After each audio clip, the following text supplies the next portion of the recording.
Thank you. I would like to call to order the Thursday, August 20th, 2020 Planning Commission meeting. If we can have roll call, please. Chair Dennison. Here. Vice Chair Catalano. Here. Commissioners Dallas. Here. Hutt. Here. Pevsner, who is here, and Spears. Present. Thank you. I'll now ask for approval of the agenda. So move. I'll second. All those in favor? Aye. Aye. Aye.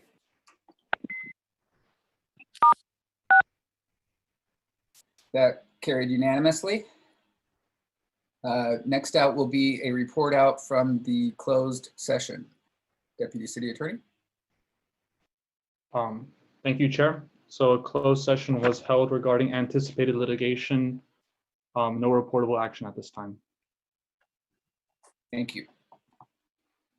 Next up is the approval of the minutes of the August 6th, 2020 Planning Commission meeting.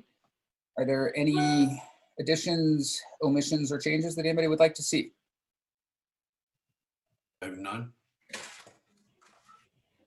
Hearing none, I'll look for a motion to accept the minutes as presented. Also move. Second. All those in favor? Aye. Aye. Aye. All those opposed? Any abstentions? I abstain. I was not present. Okay, we have 5-4 and 1 abstention from Commissioner Pevsner. That motion carries. Next up is the council liaison report. Mr. Mayor. I don't have anything to report. Thank you, Mr. Mayor. Next up, as we're preparing the slide to be shared, is community input. At this time, any person may address the Planning Commission concerning an item that is not on the agenda, an item that is not on tonight's agenda. We welcome your participation. When addressing the commission, please begin by providing your name and address for the record. Please keep comments to no more than 5 minutes to assure an orderly and timely meeting. Copies of the agenda were available online. State legislation limits the commission's ability to take action on specific requests. Government Code Section 54954.2 limits the placement of items on the agenda for action 72 hours prior to meetings, except for specific findings. No action or discussion may be undertaken by the Planning Commission on any item if not posted on the agenda, except the commissioners or staff may briefly respond to statements made or questions posed by the public, or a commissioner or staff liaison may ask a question for clarification or make a brief report on his or her own activities. The commissioner or the commission itself may provide a reference to staff to report back to the commission at a subsequent meeting concerning any matter, or may direct staff to place a matter or of business on a future agenda. Engineer Delgado, do we have anybody waiting for us? You do have, currently there are 2 people waiting for public comment. I will let them in now. Thank you.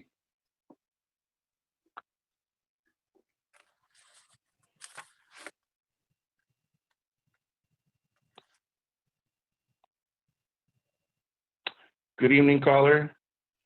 We are currently taking public comment for items not on the agenda. Please state your name and city of residence for the record. You may proceed with your comment. Caller, are you on the phone?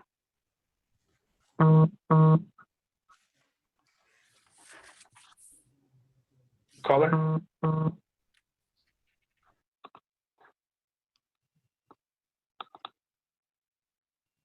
Mr. Ben Cosman, are you on the phone right now?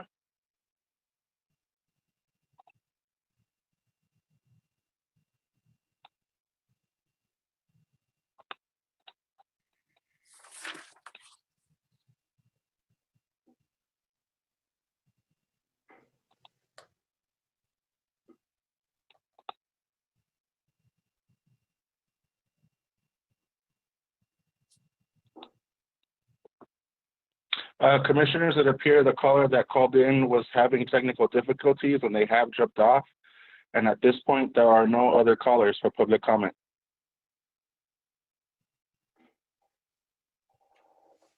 All right, thank you. Maybe they realized there would be an opportunity to discuss it at the time of the actual item. Next up is to receive and file a letter from City Council regarding commercial code, parking code, and design review findings. Chair Dennison, I can just quickly go over what the letter covers. So as you may recall, on May 28th, the City Council provided direction to the Planning Commission to provide updates on the commercial code and the parking code.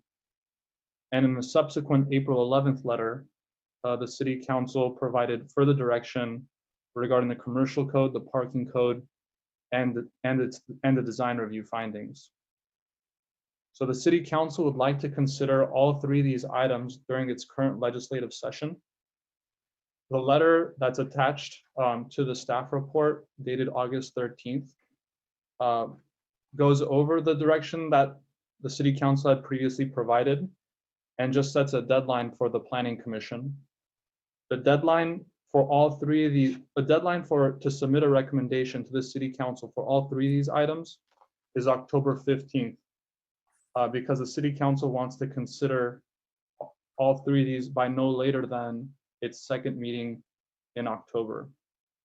So today's meeting is the August 20th meeting. We have 5 meetings in which to provide a recommendation to the City Council on all three of these items. To be clear, under the government code, if the Planning Commission doesn't submit any kind of recommendation on any of these items, is staff's draft resolution that will go to the City Council as Planning Commission's recommendation. As it stands right now, I think the commercial code and parking code draft resolutions will be before you at the next Planning Commission meeting for your deliberation. The design review finding resolution, we don't have yet, but staff has been working on. So in your packet, you currently have design review findings 1 through 6 that we feel are compliant with SB 330. And so if there's no recommendations and if there's no alteration of the design standards, that will ultimately go to the City Council. But any recommendation put forward by the Planning Commission will go to the City Council in lieu of whatever staff has drafted. With that, I can take any questions.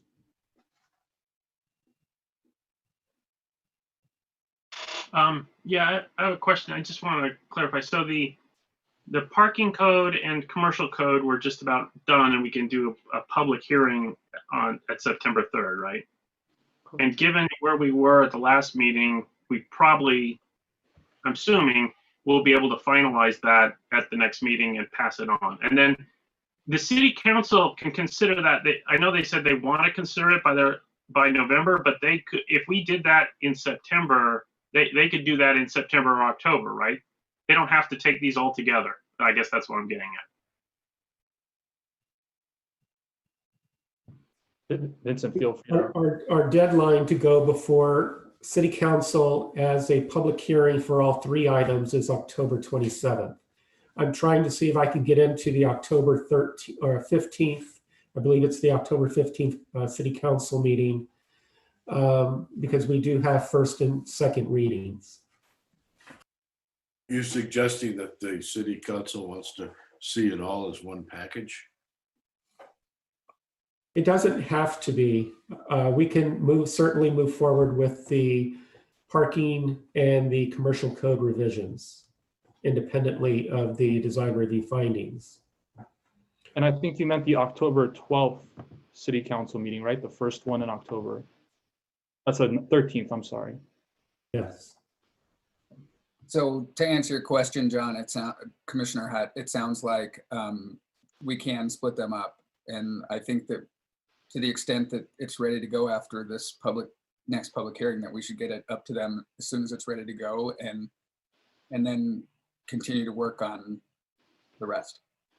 I agree. I think that, these are complicated code revisions, and to the extent we can take them in pieces instead of all at once, it makes it easier to get done. So hopefully at the next meeting, we can do the parking code and commercial code and move that along. And then the city council can consider that while we are chewing on the thing that we have tonight.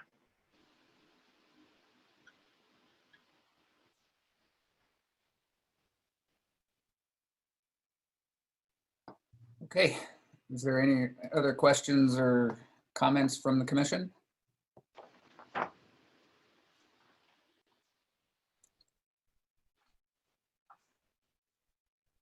Commissioner Pesner.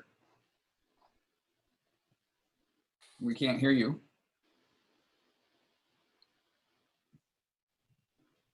Well, he's working on his audio.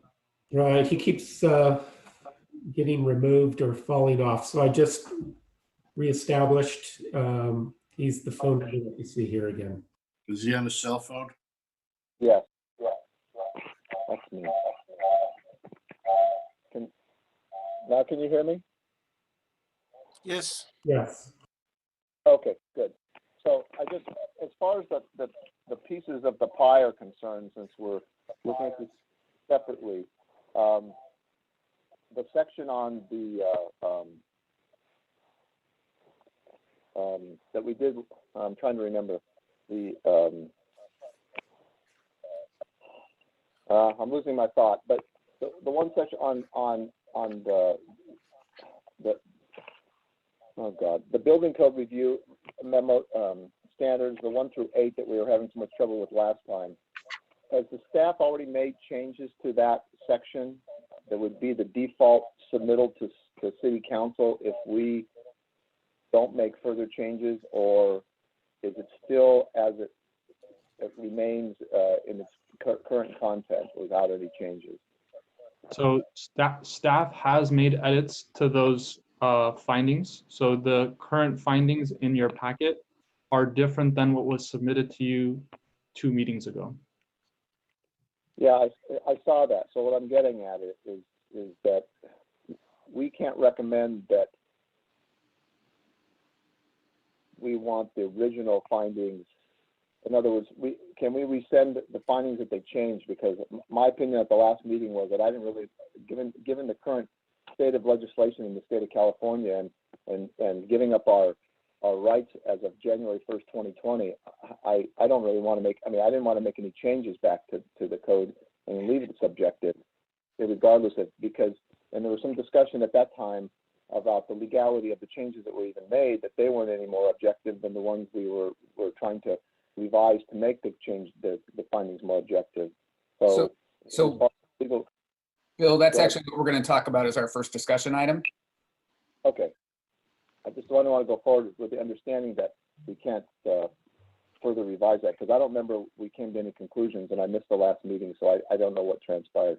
Yeah, that's the bulk of our discussion for tonight. Okay. This Okay. particular section is just about receiving and filing the letter from the city council. So are there any other questions about receiving and filing the letters from the city council? Got none. Do we need a motion to do that, or is it just so noted? There's no motion necessary now. Okay. Then with that done, we will move on to our discussion item number 1, amendments to the municipal code, subsection 17.60.041D findings and 17.60.41 design review permit. Is there a presentation from staff? You're on mute, Vincent. Director Gonzalez, you're on mute. I'm using my keyboard to unmute and mute myself rapidly, and it's not always working. So I just have a brief verbal presentation for you this evening. So just as a way of background, in 2019, staff received direction from City Council to amend the design review findings and staff presented amended findings for Planning Commission consideration at 4 previous meetings. The Planning Commission will continue their discussion this evening to assure that the design review findings are fair, objective, code-based, reduce regulation, and are compliant with state housing laws. And the 2 state bills that we've been discussing in past meetings, the first one was passed in 2017, signed into law by the governor, is SB 167, the Housing Accountability Act, which limits local jurisdictions' ability to deny or impose additional conditions upon housing developments that meet objective design review findings. And the second bill, which was signed into law in 2019, is SB 330, the Housing Crisis Act, which requires objective design review findings. The city cannot impose or enforce design standards established after January 2020 that are not objective. And the definition of objective design standards is that they involve no personal or subjective judgment by a public official and is uniformly verifiable by reference to an external and uniform benchmark or criterion available and knowable by both the development applicant or proponent, the public official, and the public official before submittal of the application. I just wanted to go through also very briefly the Planning Commission's comments made at those 4 meetings that I referenced earlier, the first one being in November 7, 2019. Commission, some of the comments were to require licensed architects for all new construction or construction to be determined over a certain threshold. Secondly, property owners should be able to build a house as of right, still having that ability if it's also below a certain threshold. Consider modifying the thresholds triggering administrative design review permits and design review permits. And on the December 19th, 2019 Planning Commission meeting, the commission indicated to give more direction and guidance to applicants in lieu of modifying the code, to develop guidance documents to communicate expectations with code references, to consider establishing design guidelines to make finding 8A more effective, to revise finding 8A to distinguish how we treat additions versus new construction. On the July 2nd, 2020 Planning Commission meeting, the comment stated was the existing finding 8F, which had sustainable building and landscape practices, that should be omitted. Essentially, that's already covered by state building code. So that's under the water efficient landscape ordinance and also solar requirements for new construction. And also stated by Commissioner Catalano and Dallas that they supported the direction to simplify design review findings to make them more objective. And at our July 16th, 2020 meeting, the commission indicated that they desire to retain the existing findings codified in the municipal code and considering modifying the design review thresholds. That's where we had left off from our last discussion. And I just want to mention now that the staff recommendation that's included in the staff report is recommending approval of the revised design review findings to be more objective and in line with state housing law, and schedule the matter for public hearing at our next meeting. At this time, what I'd like to do is go through each of those findings that are included in your staff report provided as attachment A. And what we're going to do is have Josh Wolf, assistant planner. He's going to pull those documents up so we can go through them one by one as a Word document, and he will have the opportunity to make edits as necessary and jot down comments from the commission. Director Gonzalez, one question. When are we going to solicit any Comment? feedback, public comment on this item? Is that going to be after your presentation? We can do it after my presentation. Why don't we go ahead and do that? Josh, if you can bring up the public comment slide.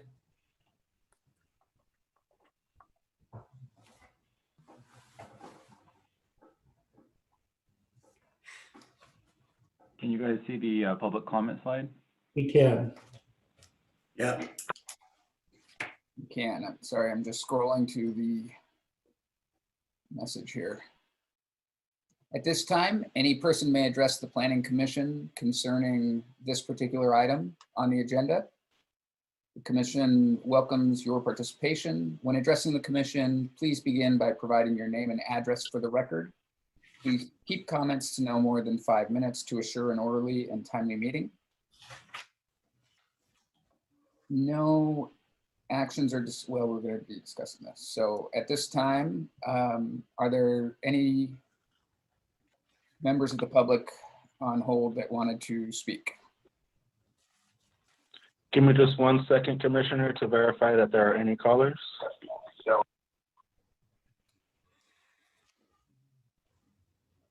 We do have a caller wishing to make comment. I will pass them through now. Thank you.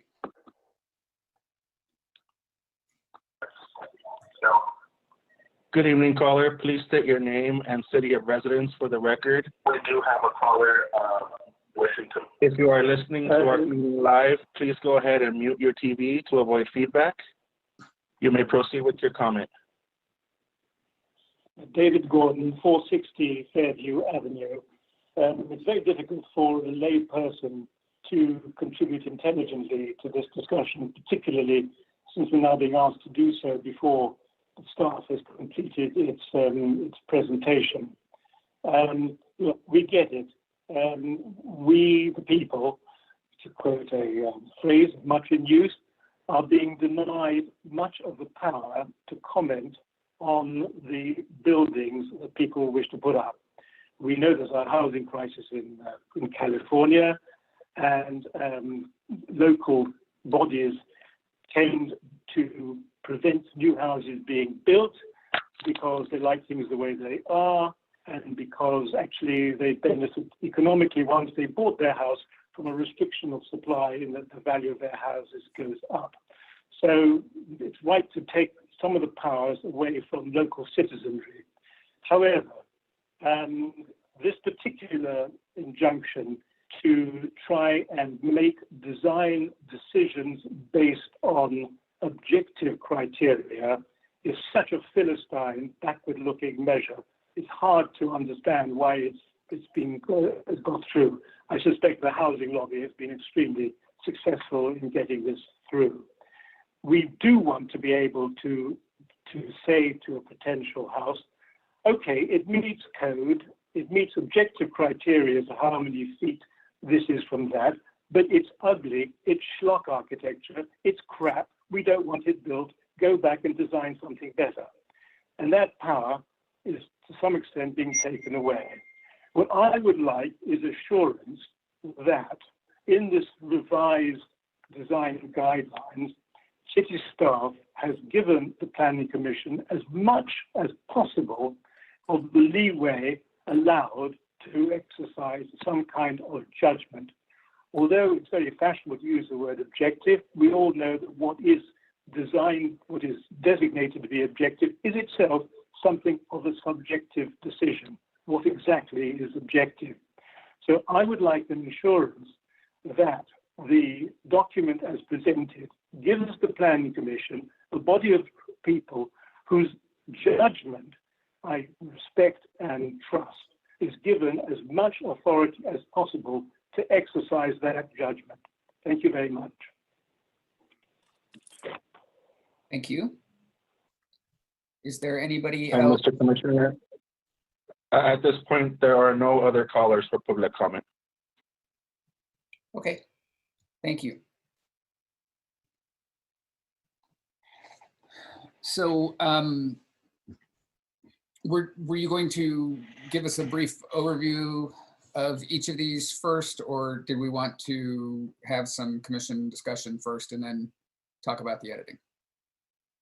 May I make a comment on what the last caller had to say very briefly? I don't know how much we're Deputy- allowed to directly address what they said. Can you give us some direction on that, Deputy City Attorney? So everything the caller said is within the scope of the agenda item. So if Commissioner Catalano would like, he can discuss it. I only had one brief remark on that.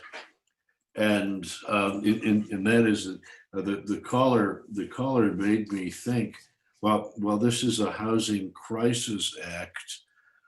Is there an upper limit threshold on the cost or the value of housing that is going to be covered underneath this? Does the state have any kind of a threshold on that, or is this alleged crisis having to do with housing people who are really up against the wall about it, also being used to get away with murder on luxury housing? Where's the threshold? I don't know. I'm just throwing that out there as a big picture issue. But the caller did make me think about that.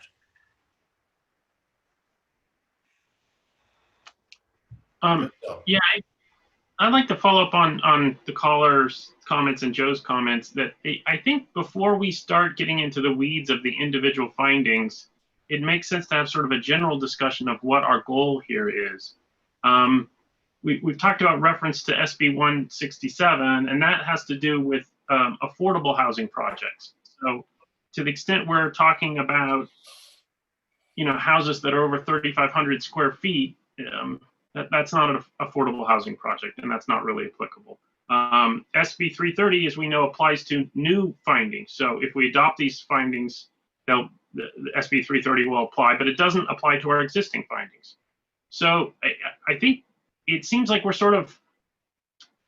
moving forward on doing things without being clear about what our goal really is. And if our goal is to increase affordability, it seems like we should be not worrying about design review findings for very large homes. We should be doing things to encourage second units and make those easier, because those are the affordable components that actually function in Sierra Madre. I mean, we're not going to have any big housing, apartment complex unless there's subsidies. Those just don't pencil. But we could do affordability through improving second units and making those more streamlined, and whatnot. The other thing that I sort of feel like people are getting at, but we're not being explicit about, is maybe we want to make it easier for people just to sort of, or existing residents to sort of do minor improvements and updates to their house without going through a bunch of red tape. And so I think we dealt with this issue really well when we looked at the R3 code, where we, in the past, required a CUP for everything. And perhaps what we've done here is require the design review permit thresholds too low, so that we're reviewing a whole bunch of projects. And I think most people really do think that if somebody's going to build a really large new home from scratch, we should do review on it.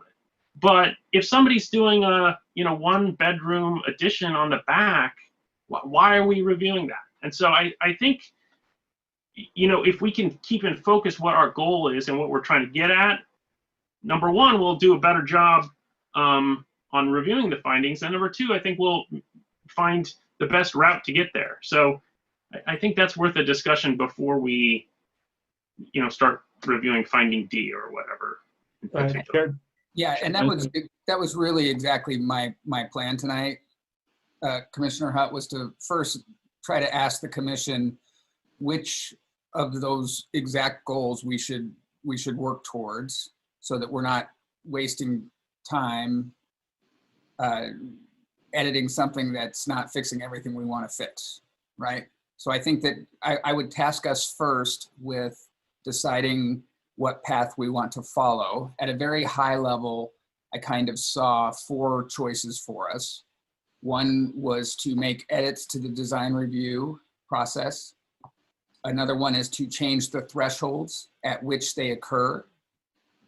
We could change both the design review thresholds and the design review process, or we could change neither of them. We've been assured that if we put something forth to the city council, it will be reviewed by the city council. And So I think that I would steer us away from the doing neither choice and encourage us to focus on changing one of or both of the design review process and thresholds at which they occur.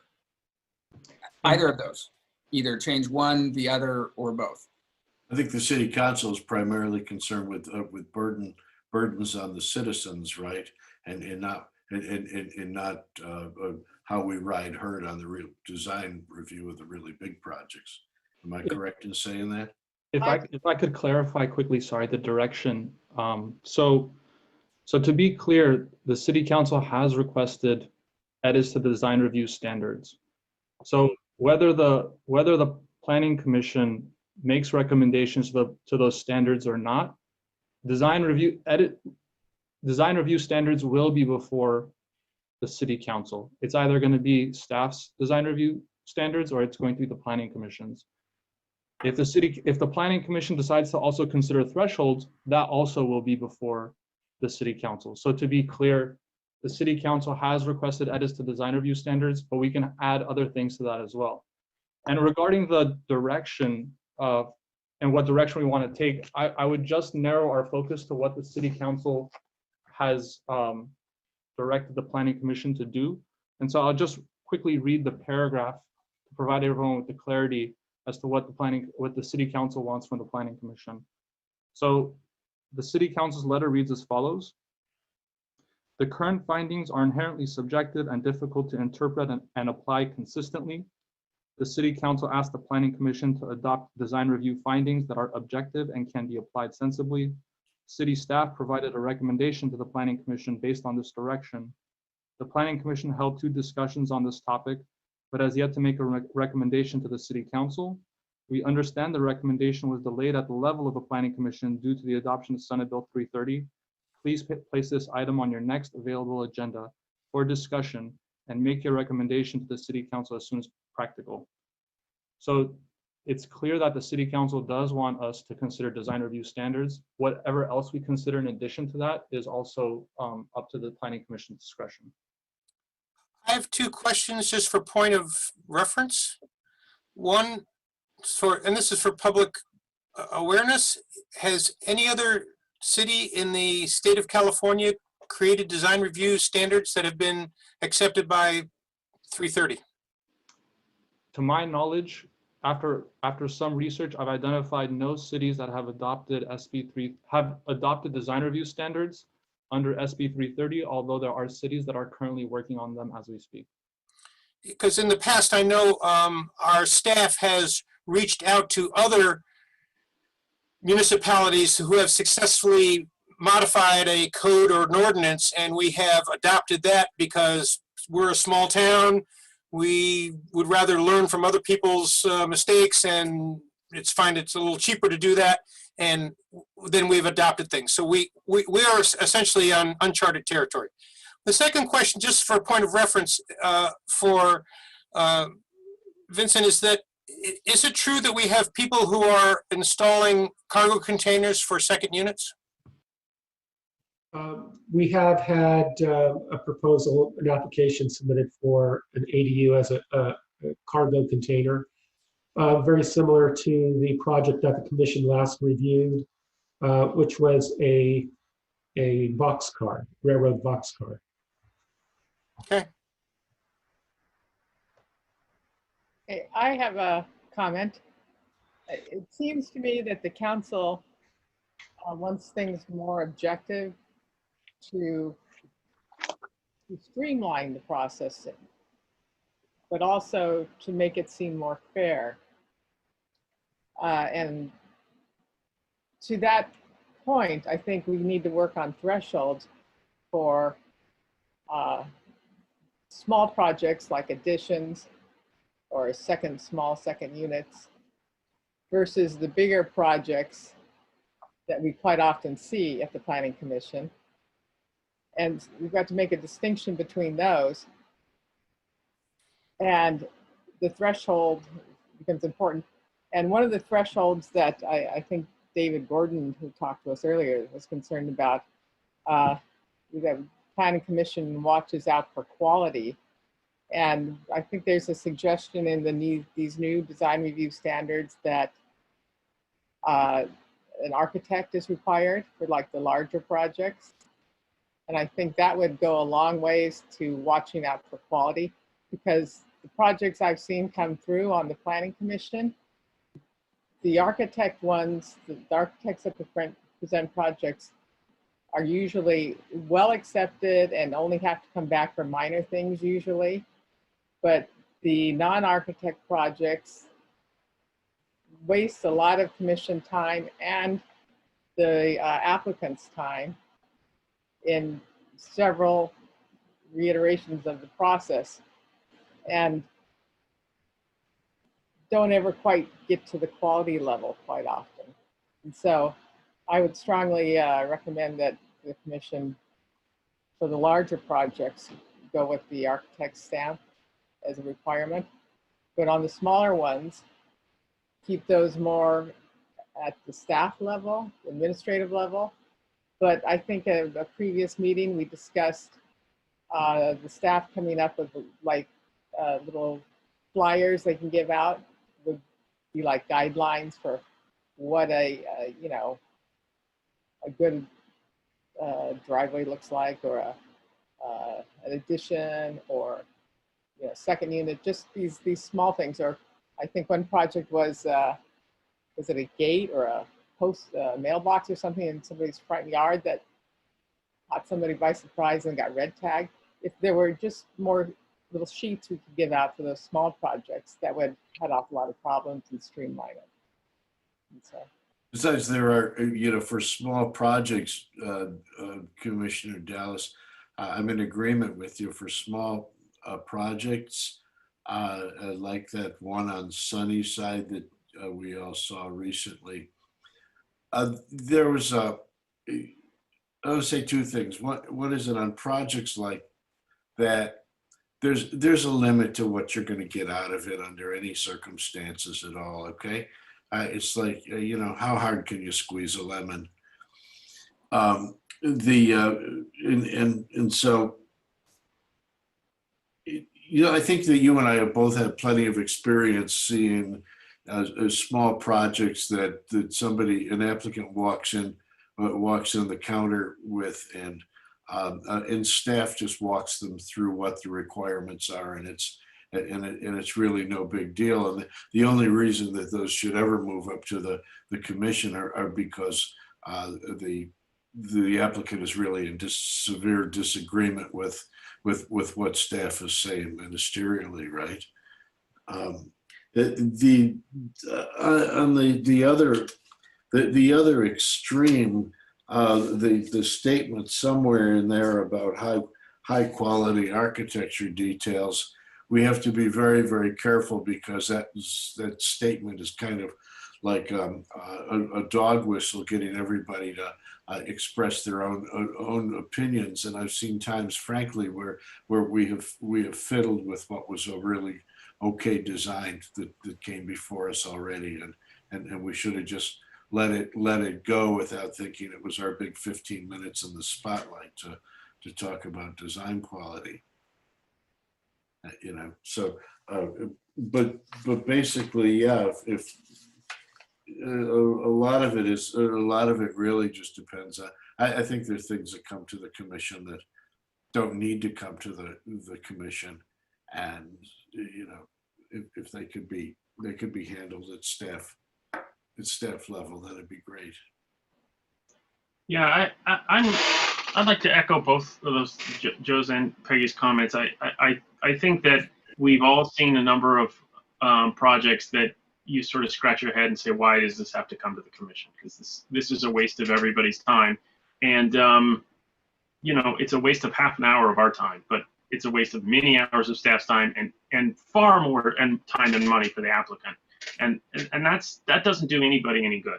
And I think the other thing is, to the extent we can make it simpler to retain existing structures and refurbish them as opposed to demolish them and add new, we're going to help keep the fabric of our town closer to what it is now, as opposed to You know, if we say everything has to come before the commission and we do a thorough review of everything, I think you are going to have a situation where you have more demolitions and new builds, especially now that the water meter moratorium is lifted. The other thing to keep in mind is there's two thresholds we're really talking about, and we've talked a lot about the one where it's at a staff level versus the commission level, but there's also the level of right versus requires some sort of administrative level permit, like an administrative design review or a minor conditional use permit. And Peggy mentioned the decorative feature thing, and we've heard that from a number of people, that there's a provision in the walls and codes standards that requires a minor conditional use permit for people who are putting little things in, like a light on the end of their fence or an arbor or something. And you know, you're talking about compliance costs that are far exceed the cost of the item itself, and that are easily removable. And that's the kind of thing where I think people bump into and they say, why are we doing this? This is over regulation. This is not helpful. And I think that's the kind of thing we can really clean up to streamline the process. And if people are trying to do smaller additions and whatnot, you know, I don't think we need to bring those to the commission. On the other hand, I think that when we're talking about in the overall scheme of affordability, making things simpler or quicker for really large houses, I don't see that that does us really any good. And I also have big questions, as Bob mentioned, about being the guinea pig on figuring out design review findings and how they apply under SB 330 that no other city's done. Let other cities figure that out. That's not what we do. We're going to get, you know, we could have problems with that. And other cities can afford big consultants to come out and put together 8 pages of design guidelines and then test them in court. Let them figure that out, and then we can just copy and paste as we need. And that's what we've done in the past, and I think that's the most cost-effective way for us to move forward as a small city. There's really no way to support what you're saying, John. There is really no way when we get into those other findings about the you know, all of the aesthetic issues. There simply is no way that we are going to be able to define anything about those that isn't also going to be seen as a real difficulty for any designer. Okay, unless you want to go to Uber Santa Barbara and just say, here are the plans, this is what you could build. All right, this is, you know, this was not, that these things are always going to be non-objective, and we have to realize here, look, that while the people in Sacramento have said objectify this, objectify that, that there's only one of the big limitations on it is that every plan, that every application that comes before us has a different set of built-in conditions, the size, the topography, what the neighborhood is like. If we're going, there is no way that we can make any kind of a statement that is going to be so objective that it's going to cover all of those kinds of situations. They shouldn't even ask us for that. That's ridiculous. That's what a planning commission is for. Well, that's also what requiring a licensed architect helps with, because they have the training to process all that information to a good result, where a lot of the non-licensed designers aren't as capable of doing that. I agree.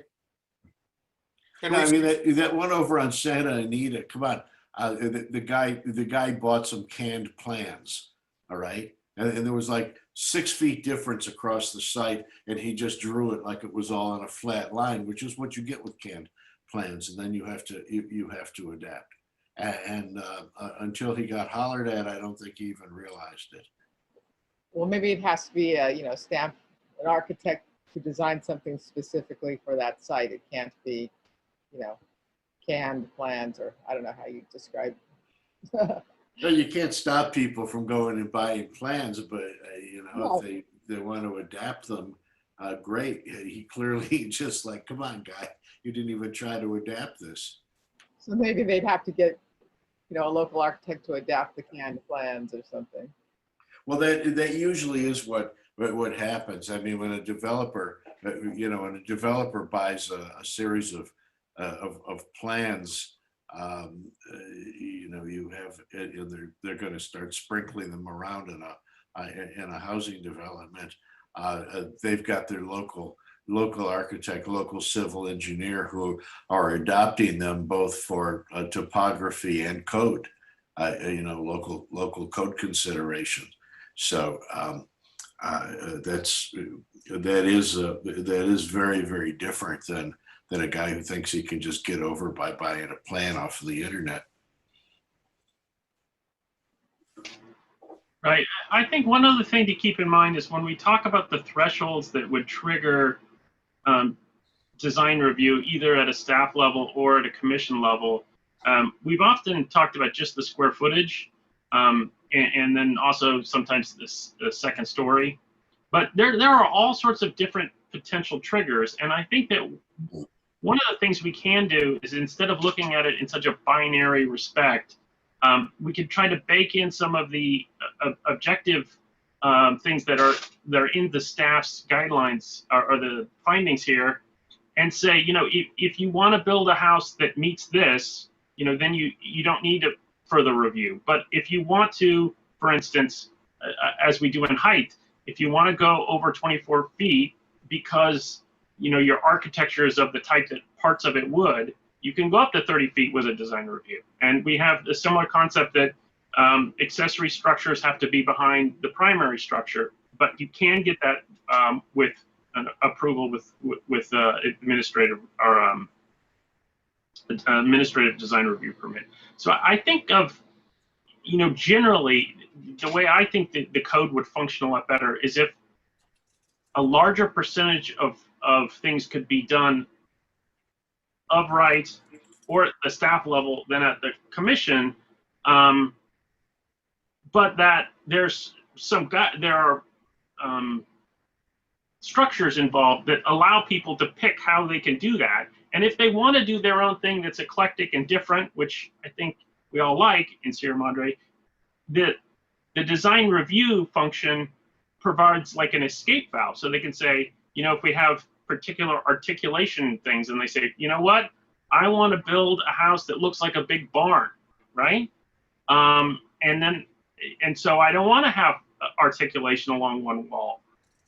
If you put in a code that says you must, after X number of feet, jog 5 feet over, you can't build that house that looks like a barn. But maybe that barn is really cool, and then you can come to the design, to the planning commission and review it, right? But if you just want to follow the standard rules, you can just build. And then you don't have to, go through things that are subjective or difficult to understand. You can just pick the ones that are there, build your thing, and be happy.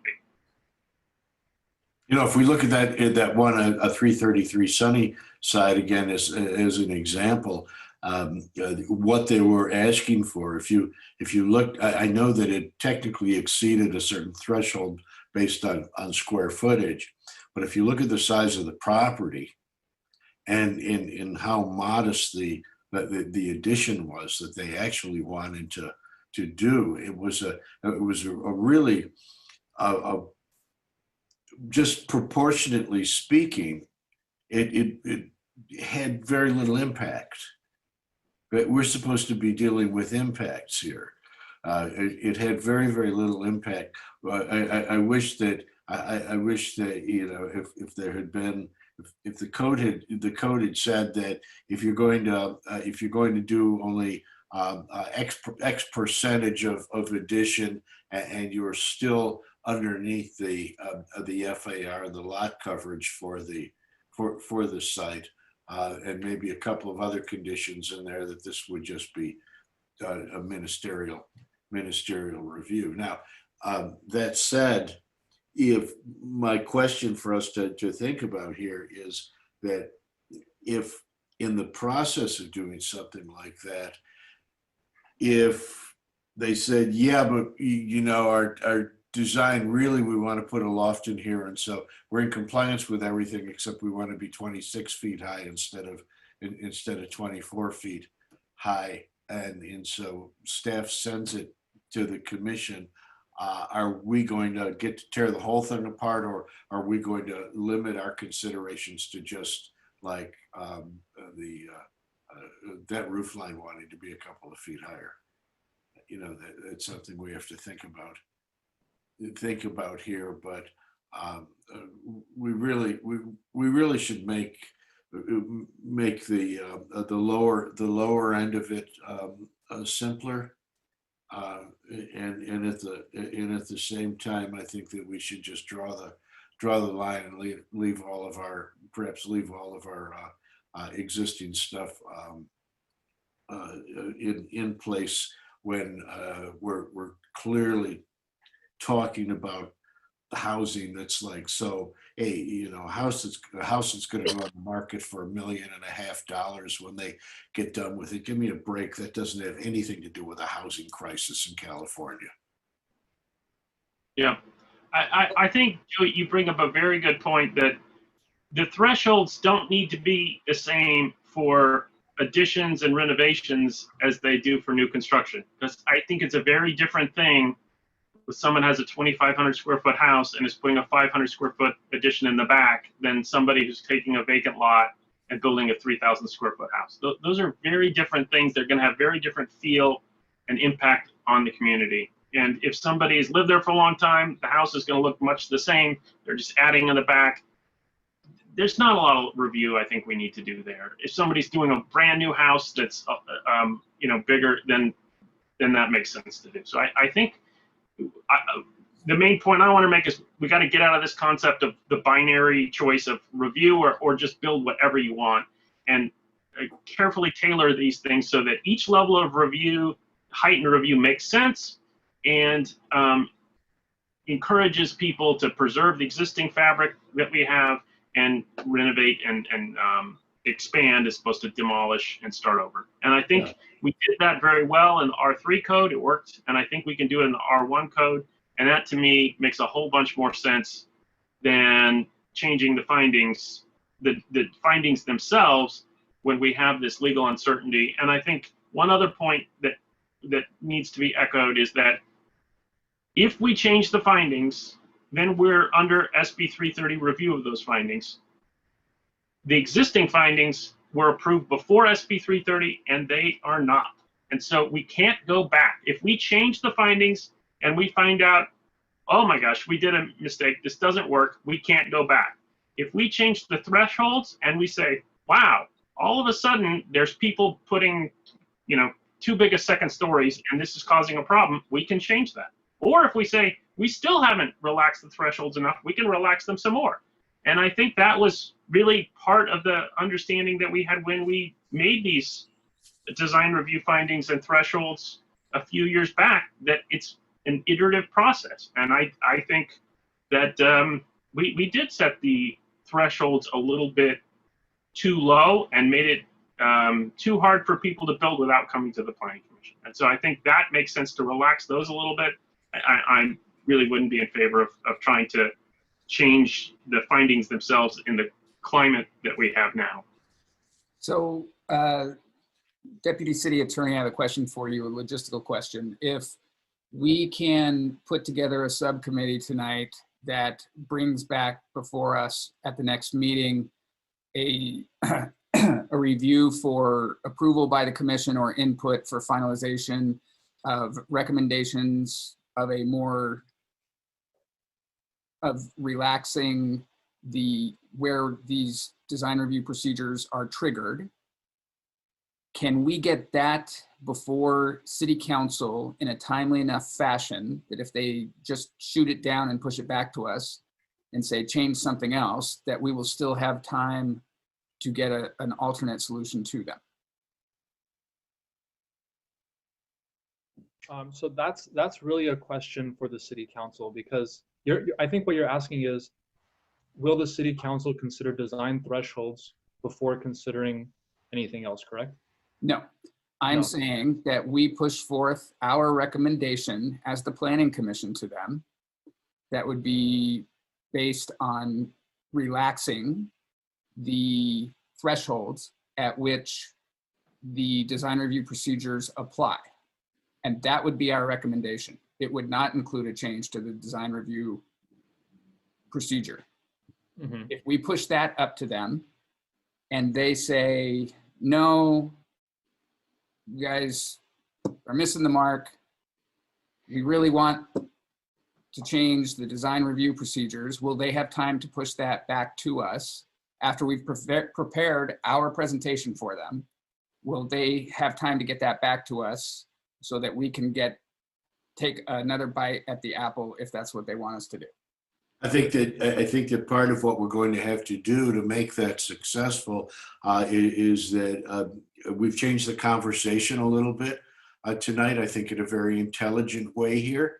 And we're going to have the opportunity for a fairly robust presentation about why we want to do it this way when we get to the council. So it really depends on the city council's agenda forecast, whether they can squeeze in the discussion of this item, given everything else they have to discuss. So, and really that's a decision for the mayor to make in terms of what's on the agenda. Now, the city council has made clear that they want both the design standards and the thresholds to consider. It doesn't mean they're going to adopt anything, but they want to consider both. Or rather, they leave it up to the discretion of the planning commission to recommend thresholds, but they've made clear that they want to consider design standards. So to the extent we get something early and try to get it before them, that's a maybe. But they've made clear that they want the standards, and if the standards aren't recommended by the planning commission, then staff's recommendation will go before the city council to consider. Again, it's for the city council's consideration. You know, the type of project that's it's really been out of consideration here tonight is talking about where they would like to see design standards. We've been talking about all of the small stuff that maybe the commission doesn't even need to see, and then we've been talking about how to screen out a luxury housing from all of this complication. But if there is technically somewhere there in the middle, there is multifamily housing, which is below especially which is below the level of luxury housing and so forth. And that may be easier to create some more serious design guidelines about. But we can look around for the good, bad, and ugly and make some statements about that sort of thing.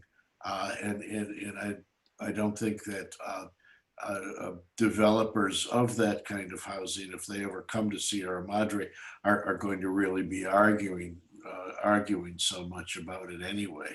So we shouldn't leave that class of housing. It may never get built here, okay? But on paper, in zoning, which we're required to do, we can't leave them out as orphans in this whole process. I think the council would want to see us cover those as well. I think it's a really good point, Joe, because Comment, please. I mean, you guys have been speculating about what the council will or won't do. And there's also been speculation about what's legal and isn't legal.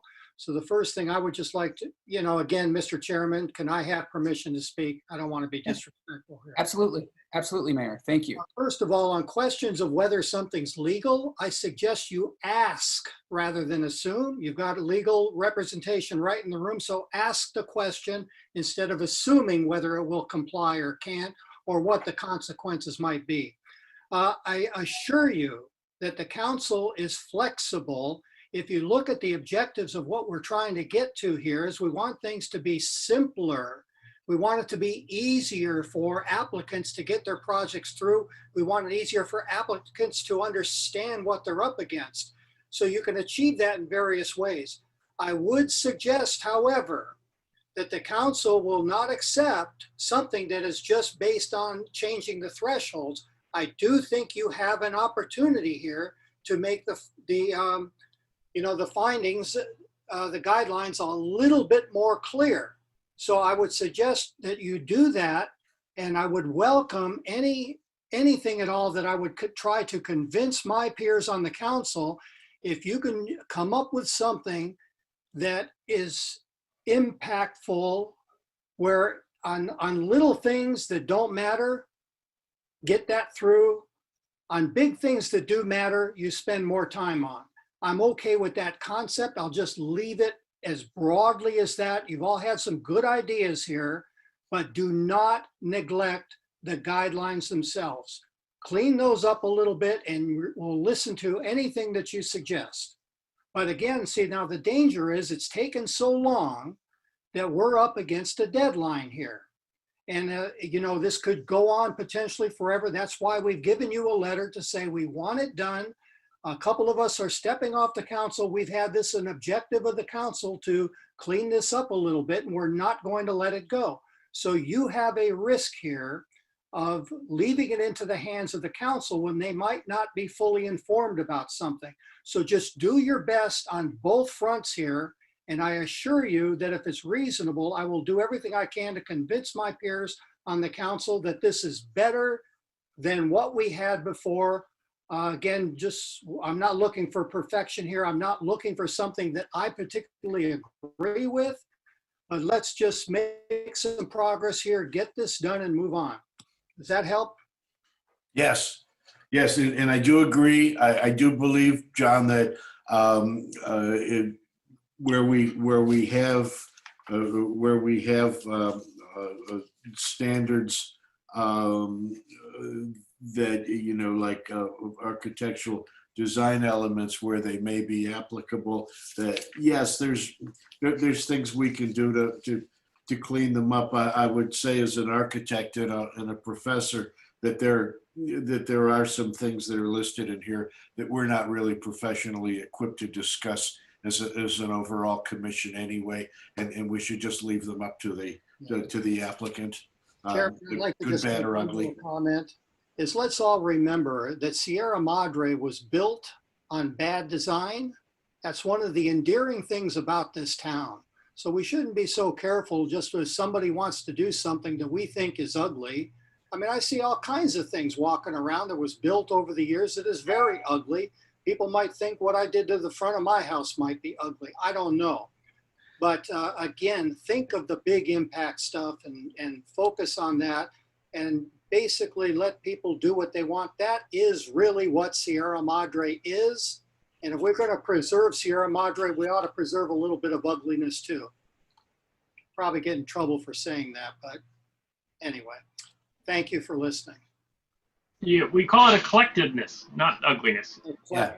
Yes. Yeah. Hey, you guys, somebody who's been exposed over the years to a lot of really good architecture. Okay, if we want to start calling things ugly or not ugly, how many really good pieces of architecture are there in Sierra Madre that would make it into the magazines? Okay, almost none. Almost none. Okay, who are we fooling here? Okay, this is very, very proletariat as a place, right? The people seem to like it this way, and Except that, we're also impacting people's land value. I mean, we can call it eclectic, but when something happens next to your house that devalues your property, that's personal. And also the rest of the community has to look at it for the next 75 years. Well, what I'm referring to, Bob, is that the cookie cut, the stuff. Careful about how we proceed, and I think we should try to be diligent in protecting people's property rights, and not just the right to develop their own property, but to develop that their community is something which they are proud of and can feel good about and know will improve over time. So I'm a little, while I'm, you know, I accept a lot of stuff. I'm not quite willing to say, yeah, everybody can do whatever they want because it doesn't matter. I think it does matter, and I think that it matters to the community, and I think the community has standards, and I think that the community is very concerned. And if you doubt me, look at how they weigh in on how these other developments are going to be. So Well, let me rephrase something. What they're going to see when they drive up and down the street. And I think we have some right and we have some responsibility to at least make sure that the community of Sierra Madre can live with whatever is happening. May I? There are plenty of standard developer plans for upper end housing, for instance, that are going to be popularly accepted as being absolutely beautiful. You know, it may be, you know, we get into these kinds of things. The architects all have to be put on mute in Zoom because you know, we may just have certain kinds of standards where we would argue about things, but no, they would be very popularly accepted, and I don't think would have any kind of a negative impact on house values at all.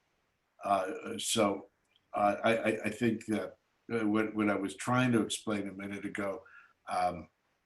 No, I agree with you. It's, you know, if there's going to, we do have to safeguard that way, but there's a lot of popular opinion out there, which is very, very fine as far as, you know, general residential construction is concerned. I just wanted to say that at a certain point, I mean, that's got a threshold in terms of how much the commissioner should be nitpicking that. I admit that we're going to get a lot of vanilla design. Okay.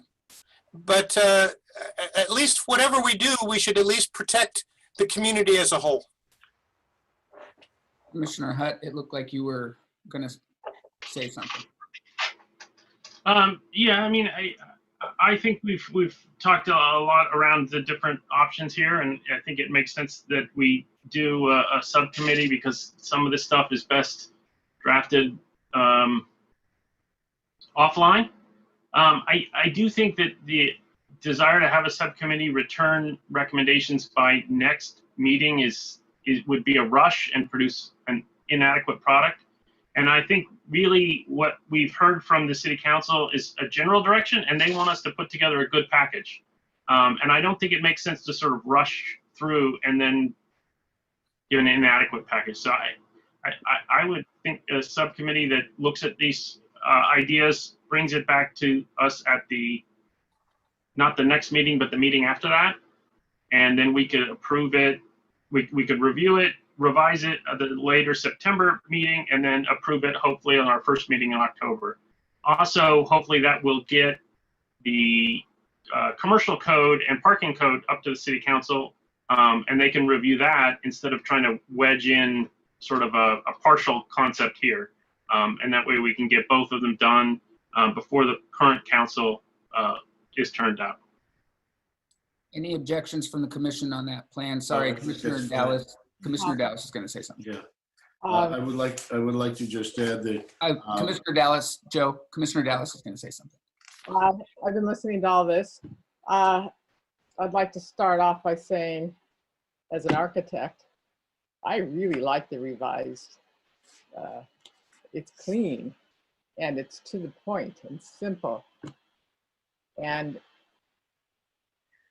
But then when I heard that if we change it, we're stuck because of this SB 330 thing, I got a little concerned that maybe we should wait. But after hearing from the mayor, that's apparently not an option. So neither list of the proposed or the revised, the proposed revision or the existing are that long. So I would just like to challenge each of the commissioners what they think is missing from the existing in the proposed. If you could just, go down the existing and find the things that you think we're not getting out of the proposed, that would save us all a whole lot of meetings time and a subcommittee, because neither are that long. I don't know, it's just a proposal.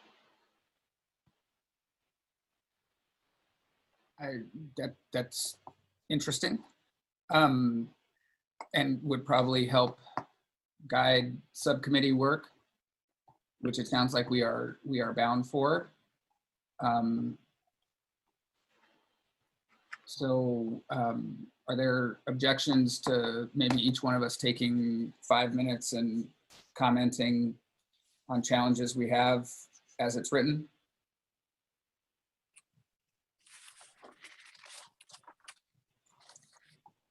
Maybe Director Gonzalez, I think that one of the staff was going to bring it up in the Word document so we could keep those notes. I'd recommend kind of going one by one so that we get all the comments about the same topic. Yes, let's go ahead and bring that up, Josh. Sorry, Commissioner Pevsner, did you have a comment? No, I was going to go ahead. Just put that up. I'll wait till you guys get it up.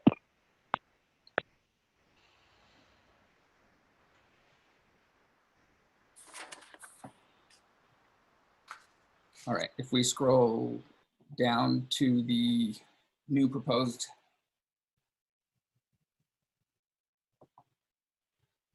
So the first finding, the proposed project is consistent with the general plan and zoning code. We believe that meets the finding. We're not recommending any changes on that. The second finding, I'll go ahead and read the first. So what's going to appear here is you'll see the proposed finding that was presented to the commission on July 16th. And then secondly, the optional revisions to make that more objective. In this case, removing subjectivity. So the second finding from July 16th, the proposed project will not unreasonably invade the privacy of adjacent properties by creating vantage points that provide views to the interior of adjacent residences or backyards. The revised finding is where balconies or windows provide views into rear yards or interior spaces of adjacent residential properties. The applicant must take one of the following actions to promote neighbors' privacy.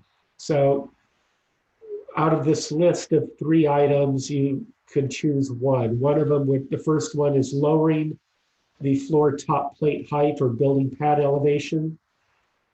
Secondly, plant vegetation, provide full screening within 3 years or retain existing screening. The third option is to position windows to avoid placement directly opposite of windows from an adjacent structure. So if the commission can weigh in on the optional revision to 2A. How will I as a commissioner be able to find finding 2A part 3? What will they have to provide so that I know that there is no direct line between new windows and existing? So then in this case, we would actually need to have information from that adjacent structure. If they were proposing a single story addition, that would be fairly simple request for them to get measurements or have general idea where the adjacent windows are located on the neighboring property. Regarding vegetation, plant screening, in the landscape plan, we would be able to determine if that proposed plant material would be able to grow to a certain size to provide that privacy within 3 years. So in other words, will there be a follow-up 3 years from our approvals that to make sure that the plant is still there? I mean, who makes sure that that works? Nobody. The fact is, if it's not an oak or another protected tree, you can cut it down without a permit. So I think relying on vegetative screening is basically throwing this whole concept out. And then on top of that, you know, following through from the drawings that planning looks at, when you get to working drawings, there's going to have to be a statement saying that this particular planting and the type of planting and the extent of it and all of that is required as a you know, as a condition of approval, right? Because there's lots of things that just get shown planting wise on you know, working drawings that are just kind of like, you know, to the inspector, like, nah, that's nice, they showed that, but you know, how do you follow through on all of the documents to make sure that it remains a mandatory thing? And what's ironic is, given the old system, we have suggested planting and we've relied on them to do it. But now with 330 and the fact that we have to have this objective, you know, there's a bigger onus on us to make sure that it in fact happens. So we need to acknowledge that we're going to have to step up our requests from the applicant and our inspection of the product. I'd like to suggest that the original number 2, not 2A, is stronger if you add the requirement of the applicant having to provide information about the adjacent structure. And then it's a matter of just review as to whether it's working or not. And we don't have to even put the idea of plants in anybody's head. It becomes one structure to another, one property to another.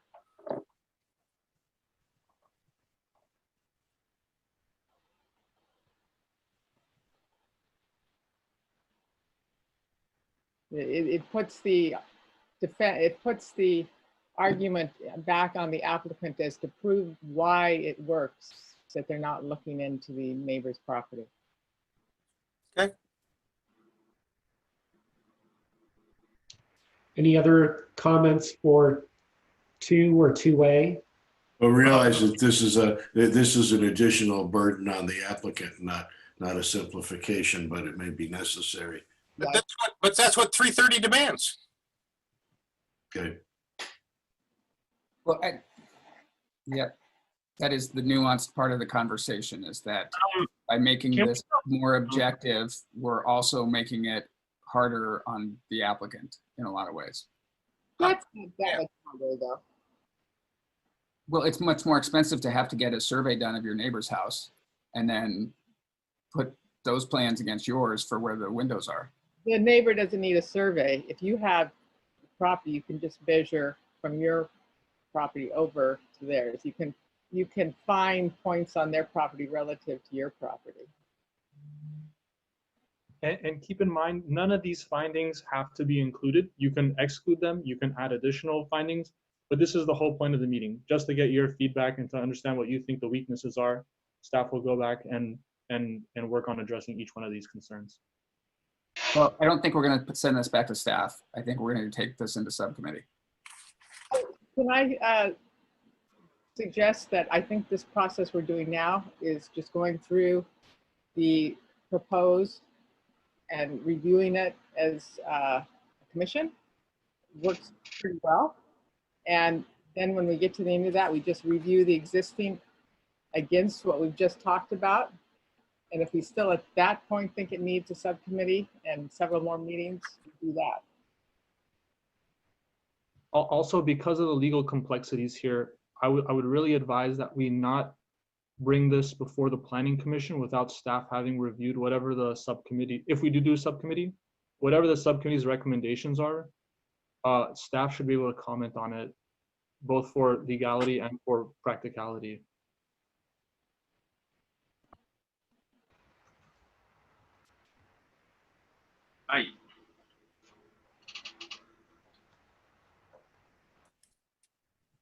Commissioner Hutt, did you have something you wanted to add? Yeah, I don't understand why we changed the finding number 1. The existing code says proposed project is consistent with the general plan, zoning code, and any applicable design standards. Why would we take out the applicable design standards? Those are standards, not guidelines or subjective things. And we've spent time putting those in other places, so I don't understand why we take them out here. That sounds like a good addition. Oh, that's No, what, it's not an addition. It's the existing code. I don't understand. We're comparing a staff set versus a staff set instead of looking at the existing. So I think we're going to miss a lot of stuff by going through this way instead of having a red line of the existing to what we're asking. Also, keep in mind that these findings apply not just to R1 residential. These are applied to multifamily, to commercial, to other properties. And so there's reasons why you have the concept in number 2 that's unreasonably interfere with the use, possession, and enjoyment of surrounding properties. That's very much of a conditional use permit finding. And remember, we're not requiring a CUP. So this has incorporated some of the comments that we would normally have in a CUP.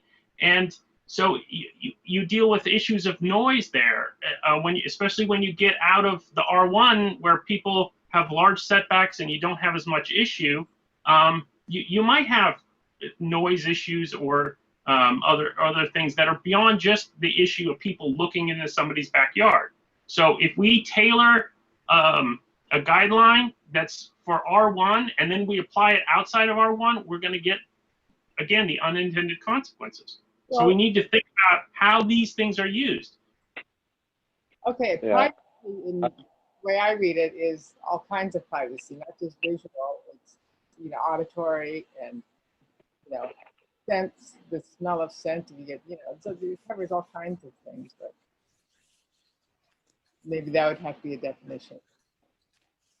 And of course, if you really follow what's going on currently, airflow in the transmission in multifamily, airflow in the transmission of the coronavirus is a new contemporary issue here too.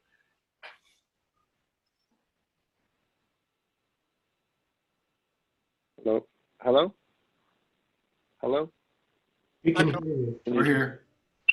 Yeah, I agree with John Hutt. I think some of the thought process doesn't give us, for 1 and 2, doesn't give us any clarity by trying to further slice and dice it. And I agree with one that last phrase was put in for a particular reason and allows us the latitude to do exactly what we've done in the past.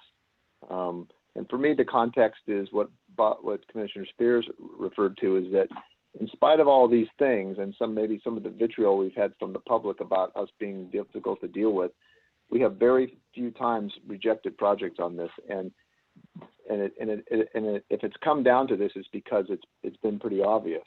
And so I think I would resist changing either one of those. I don't think either one warrants the changes whatsoever. Oh, sorry.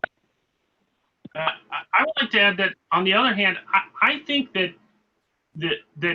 finding 2A, other than the vegetative stuff, is a very useful concept in the R1 placement. And to me, this is why, again, instead of actually changing our findings, I think it's better to incorporate this concept into the R1 standards, move up the thresholds, and leave the existing findings. And that way you've effectively incorporated this into the code so that somebody could follow this clearly, and not be subjected to the more subjective findings. but that's going to work in the R1 code, where I think this really makes sense to put, but I don't think this makes sense in other areas. And I don't think it captures all the issues that we had in finding two, the existing finding two.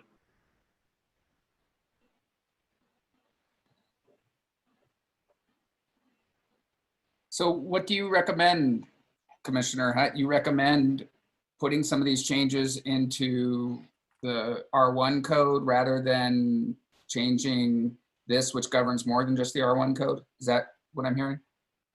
Yeah, that's definitely the way I would do it. I think if we have, you know, like I said, I think in particular this 2A has got a lot of useful stuff. We've dealt with issues of plate height. That's a big issue, that where people come in with really high plate heights, and it causes all sorts of issues.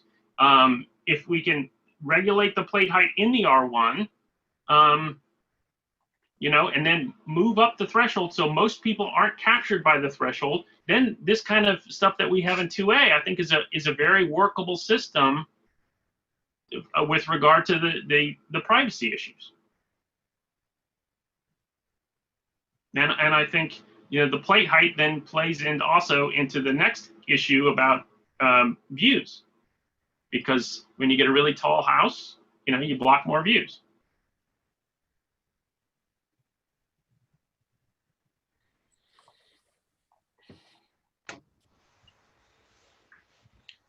So in this instance, the findings that we looked at on July 16th and the revisions that we're looking at now,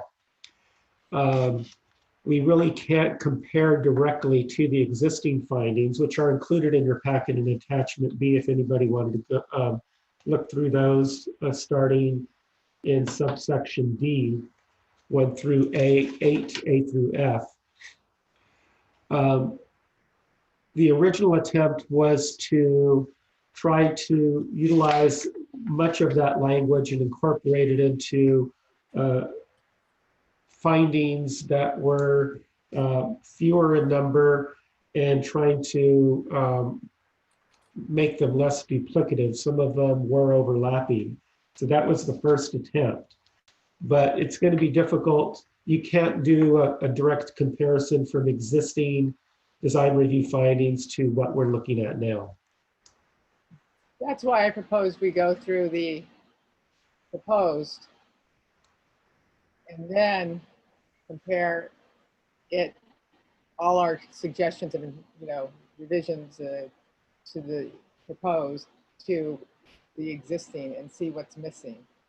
Okay. I think by looking at the wording and verbiage, we can provide staff with some feedback about our concerns. You know, we are aware that SB 330 is going to push us to be, quote, objective. And if we are to do our due diligence and not to expose the city to any kinds of, you know, questioning about this, we should at least give them feedback about, okay, well, you know, what is it that we see that we perceive as being something that would be a challenge as a commissioner to fulfill. And so, you know, I think that exercise, you know, that Commissioner Dallas is putting forth is a good one, because at some point in time, you know, we're going to have to, you know, chew on all this stuff. So continuing on the way we've been doing, I think will provide staff with at least some input, or the staff and the subcommittee with some input about what kind of wording would a commissioner feel comfortable with as their duty to be, you know, followed through when reviewing a project. Sounds good. Well, the first thing, while you were talking, that there was some new text being added on the screen, and I think that including, are you sure that, is it just a matter of your rhythm of things to put in the term unreasonably? You know, just say will not interfere, because as soon as you say reasonably or unreasonably, man, that opens up the possibility of opinion and debate, and it's not not something that is really going to promote objectivity. That's good. And that's correct. And as Commissioner Catalano pointed out, we should be thinking at all times about applying this uniformly. So if there's ever a situation where we feel like something can be applied one way or another way, then we probably failed in our task, and we have to refocus on making sure that this gets applied uniformly as a standard. Doesn't mean you have to have the same outcome, but the standard has to be applied uniformly. The not unreasonably interfere with the use, possession, and enjoyment of surrounding and adjacent properties is a direct copy from our CUP findings.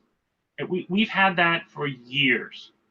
And keep in mind, we don't do design review and CUP. So we just do design review. So finding 2 is really the sort of double check that you have the CUP issues. That's a very, very standard CUP finding.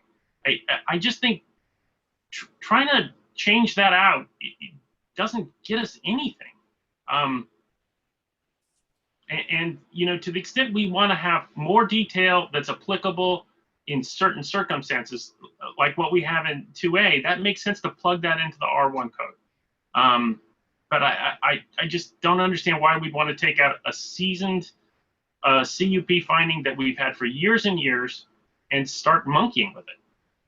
Well, this the number 2 reads just the same without the word unreasonably, but it takes out the subjective quality of it.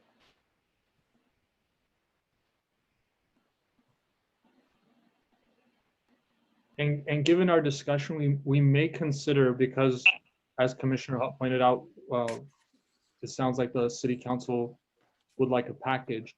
We may consider providing them with like 2 separate documents. So for example, one package that the Planning Commission recommends, and if the Planning Commission's recommendation involves not touching these standards, then providing a separate resolution where edits to these standards are made, because like as we pointed out before, and the Planning Commission's letter makes clear, and as the mayor made clear, the City Council does want us to consider these standards and to simplify them. So whether we do that in the package or we do that as a separate document, we will have to consider this, or it's going to be staff's recommendation that goes forward. Yeah. But while the mayor and the city council want it to be simpler, SB 330 seems to demand rather specific and particular behavior. And right now, I mean, I'm personally making sure that we are compliant with 330 because as a taxpayer, I perceive that as being the biggest exposure for the city of Sierra Madre. And while I'm sympathetic to the mayor and the city council's desires, I believe that the state's law trumps whatever they want to do. Well, now, one way we can help control this, and similar. Hold on, Joe. Let's let Alex, I'm sorry, let's let the deputy city attorney address that. Okay. Thank you. So I don't think they're inconsistent here. What the city council wants are revised standards. And those revised standards, they want them to be easier for the applicant. SB 330 doesn't necessarily demand more stringent or difficult standards. It doesn't. We are free to draft standards that meet SB 330 that can achieve any goal we want, either make it more difficult or less difficult. That challenge is up to us. But SB 330 in and of itself doesn't make the standards more difficult. But it does make it more specific, yes. does it not? Yes. And it's in that specificity that we are working with right now, because as we craft the words for these standards, we are aware that one word means one thing or another thing based on somebody's application. Right. And so the specificity, I'm not an architect, so I won't speak for the people in that profession, but the specificity may make it easier for the architect because the architect has a better understanding of what's required of them. Perhaps it's a hypothetical. Yes, I don't really know. let me mention, please, that when we get to things like this, one of what you're talking about, you know, the specificity, does it really help, Alex? We should always be willing to go back and look at the additional application materials and just to articulate after we have a proposed finding here, to go back and articulate the application materials to be very, very specific in terms of what is required at the point of application, so that the applicant is going to have to come to us with some rational explanation or demonstration of this thing to begin with, and then we can take it from there. But if we don't say anything specifically about the required application materials to support any of this stuff, then that's when we really get into a corner, you know, arguing about it or just opinion mongering. I just wanted to clarify though that the city council has made it clear they want us to make edits. They want us to propose edits to these findings. So whatever we ultimately present to the city council, some part of that has to include edits to these findings. No, I take issue with that. We have to give a recommendation.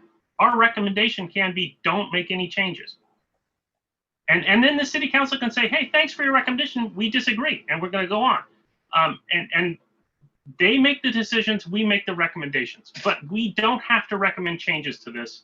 We have to recommend what we think is the best thing to do. And I think we are not fulfilling our purpose if we don't give the recommendation that we think is the best thing to do. So if we are not required to change these, we are required to give our recommendation on the changes.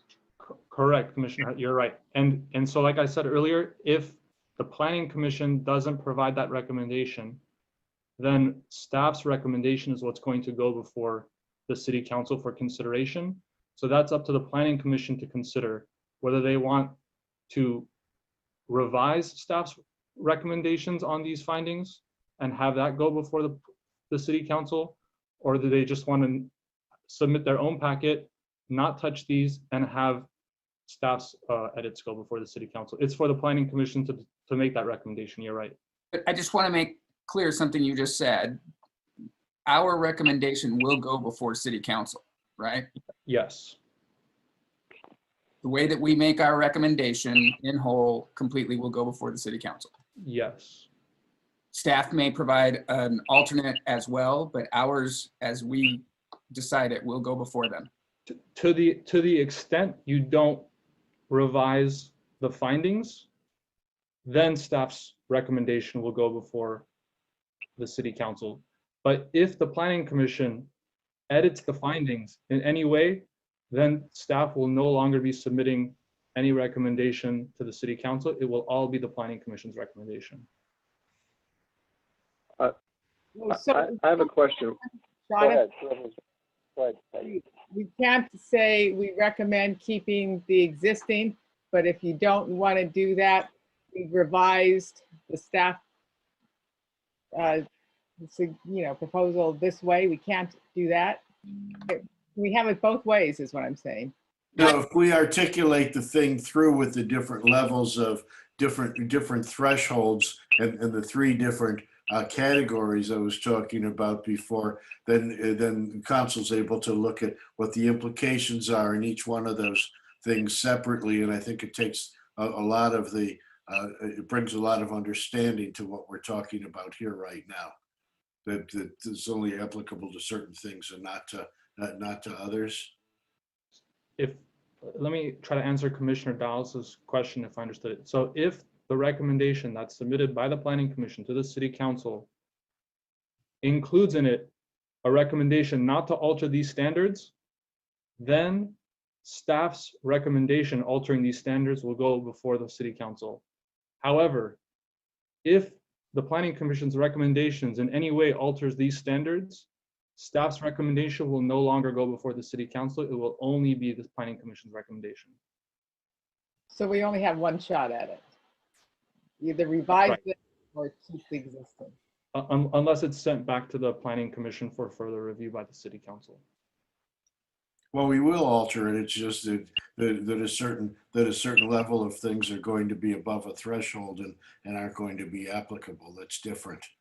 But you know, as this is going to apply to that to that middle zone of things, fine. You know, we go ahead and modify it, and that'll be great. I think a lot of it will be in order. And then, like I was saying, if we just you know, we parse some things out here with the thresholds, then it all becomes a lot more understandable. So let's always keep that in mind as we're going through this list. I've got a question then.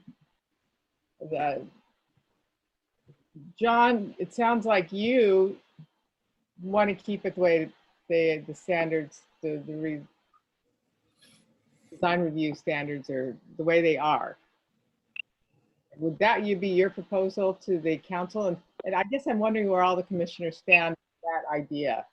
Maybe Well, my proposal to the council would not be just leave the findings the way they are and then just that's the only thing. I think if we send that up just that, then the council would say, well, you guys didn't do your job. We need to send a comprehensive package that accomplishes the goals that we've talked about. And I think the best way to do that is to leave these standards as is, but then take all of these components that are more objective and build them into the R1 code and then raise up the thresholds so that most of the projects go through that code instead of the existing findings. That way, our existing findings stay and they live for another day, but we accomplish the goal of getting smaller projects, affordable projects and things streamlined through. So, and that also achieves the goal of having an objective set of designs that people can go back to and say, oh yes, clearly in R1 it says that I should do this, that, and that, and no wonder that there was further input. But it risks the council just overriding the existing and choosing the staff without our recommendations in it. Well, and that's why I kept trying to clarify from the deputy city attorney, and every time I've asked it, he's said it back to me different. So what I want to be very, very perfectly 100% clear on here is, let's say that proposal A is the commission's proposal. Regardless of what we keep in it, will that proposal get proposed as the commission's proposal as we present it? Yes. I know the second part of the question, that if our proposal doesn't have design review changes in it, then staff will also submit design review changes. But what I want to understand is, will our proposal, the commission's recommendation, whatever that be, go up as a package to the council as we have recommended, regardless of what its content is? Yes. Okay. You mean, Tom, if I understand what you're inquiring about, that if there is a part of our overall proposal where we recommend to maintain the existing, that staff might be able to interlope on our proposal and put in their own modifications? No, that's not what I'm saying. I'm saying that if our proposal does not include design review changes, I'm trying to ensure that our proposal, intact as we put it together, will still go up. I understand completely that if we don't include design review changes in our proposal, that a staff one with their recommendations would go up. I'm trying to confirm that whatever the Planning Commission recommends as an entire package will go as our entire package to the council. And I think we're missing an obvious problem. Well, I would like to believe that the assistant city attorney can make promises for the city council. The city council has already presented itself as not being that interested in the planning commission's positions, because I mean, they reduced us from 7 to 5. They've been somewhat dismissive. So I think that it's to our advantage to go back and at least comment on staff's suggestions, because I can clearly see that if we don't do exactly what the city council wants us to do, they will turn to staff and say, what do you recommend? And then we will end up having to live with something that we didn't comment on. So I would like to at least go back and give staff comment on what could conceivably be Plan B from the city council. And quite honestly, I mean, I don't trust the city council to follow through on what we suggest.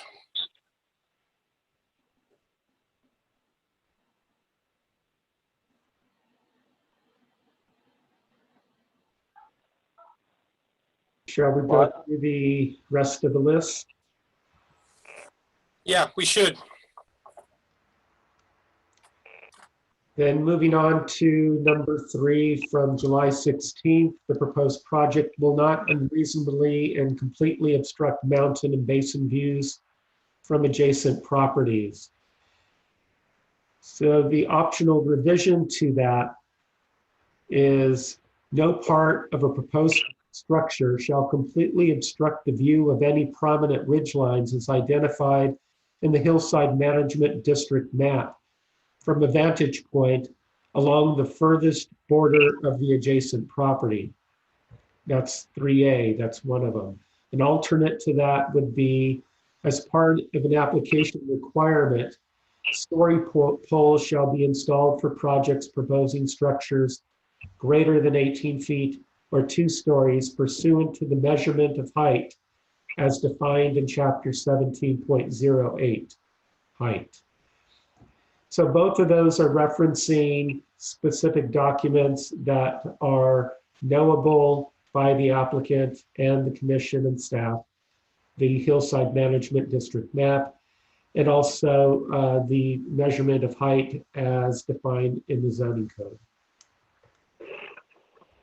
But you really need to put the two of those together, because it's very nice to say you're going to, you know, if we just take 3B as a standalone, so they put up story poles, and then what?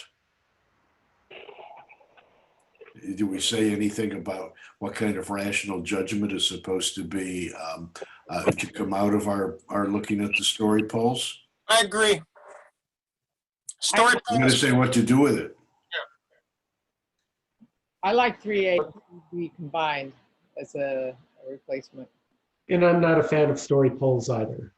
Yeah, the issue with story poles, and here, you know, we've talked about streamlining and taking out subjectivity, but as we pointed out before, sometimes objective criteria can be harder to comply with and cost more money. And story poles to me are a giant waste of money.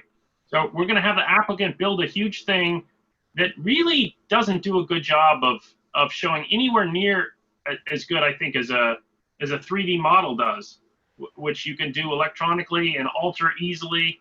So here's where I think this is not serving us well. Or computer simulations also. Exactly.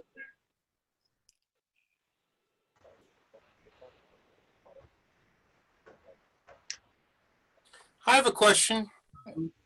How do we know, and this is for the architects, how do we know when computer simulations are built on certain standards that a person at this height will see this or this or this? But that's all can be changed with programs. So all we get is the end result that says, oh, a person standing here will be able to see the mountains.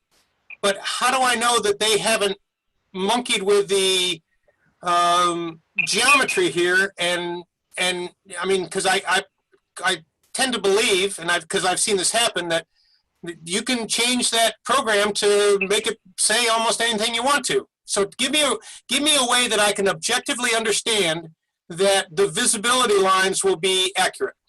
Well, that's why I like story poles. I might be the only one here because I like them too, because you can't fudge them. That's right.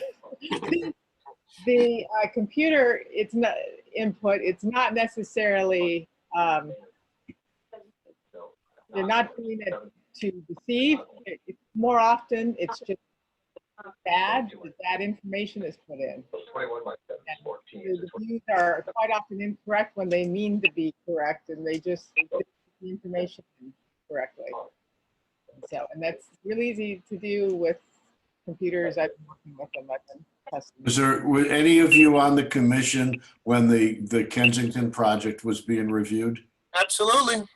Okay, well, I was really amused by their computer renderings of the building on the street, because in effect it's the same thing as changing the lens on a 35mm camera. Is it a longer distance lens? Is it a fisheye lens? That changes your view, your perspective a lot, and they had. In their resulting renderings showed that thing like it was sitting so far back, so comfortably with the street, and in comparison to the way you see it now, where it's right up there. Obviously, I'm supporting what you're talking about here, that it is possible, yes, if you want to really manipulate people's perception and what the view is going to be. So I have a question about this, because we're kind of built on a hill. And if you have a one-story house on the southern lot and somebody wants to put, and there is an elevation change as you go to the block, say from Grandview up to the next street, or Olive up to Miramonte. All of those are completely built on a slope. If you have a one-story house on the southern street and somebody wants to put a one-story house on the northern street, it could easily block the entire view. So I'm confused as to why we would be prohibiting something like this on a town that's built on a hill. That's where story polls will help us decide whether it does block. Yeah, but it's an objective finding. You don't decide by story polls. It has to just be something, if it's going to be objective, that you can just look at and know. But my point is, what does completely obstruct mean? If you move 5 feet to one side and you see it, but then you go back, does that mean completely obstruct? That's not so clear. The other thing is, keep in mind, these findings are the same findings for an administrative design review permit as a design review permit.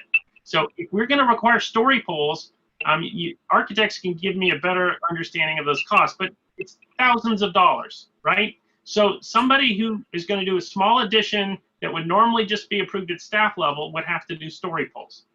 We've got to think about that. These findings have broad application, and if we just think about a design review permit in R1, we're going to have findings that don't work in other cities. I think a lot of this may have come about as a result of of people worried when we've had developments up on the hillsides that there were going to be big honker houses that were going to be interfering with the ridge line and so forth. I guess what I'm trying to figure out here is this proposed finding, like which of the older findings is it trying to update?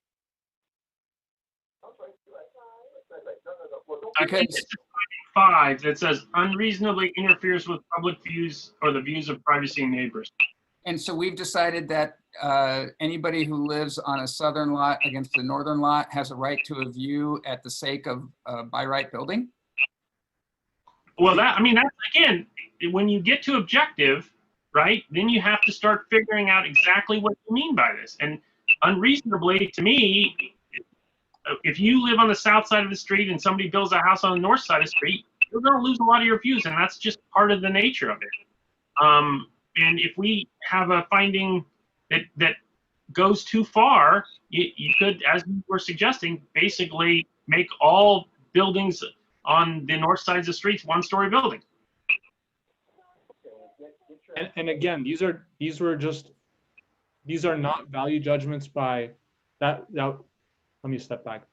If the planning commission feels like these aren't findings we want to make in our design review findings, we can take these out. So don't feel constrained by just, editing them. You can also advocate removing them entirely.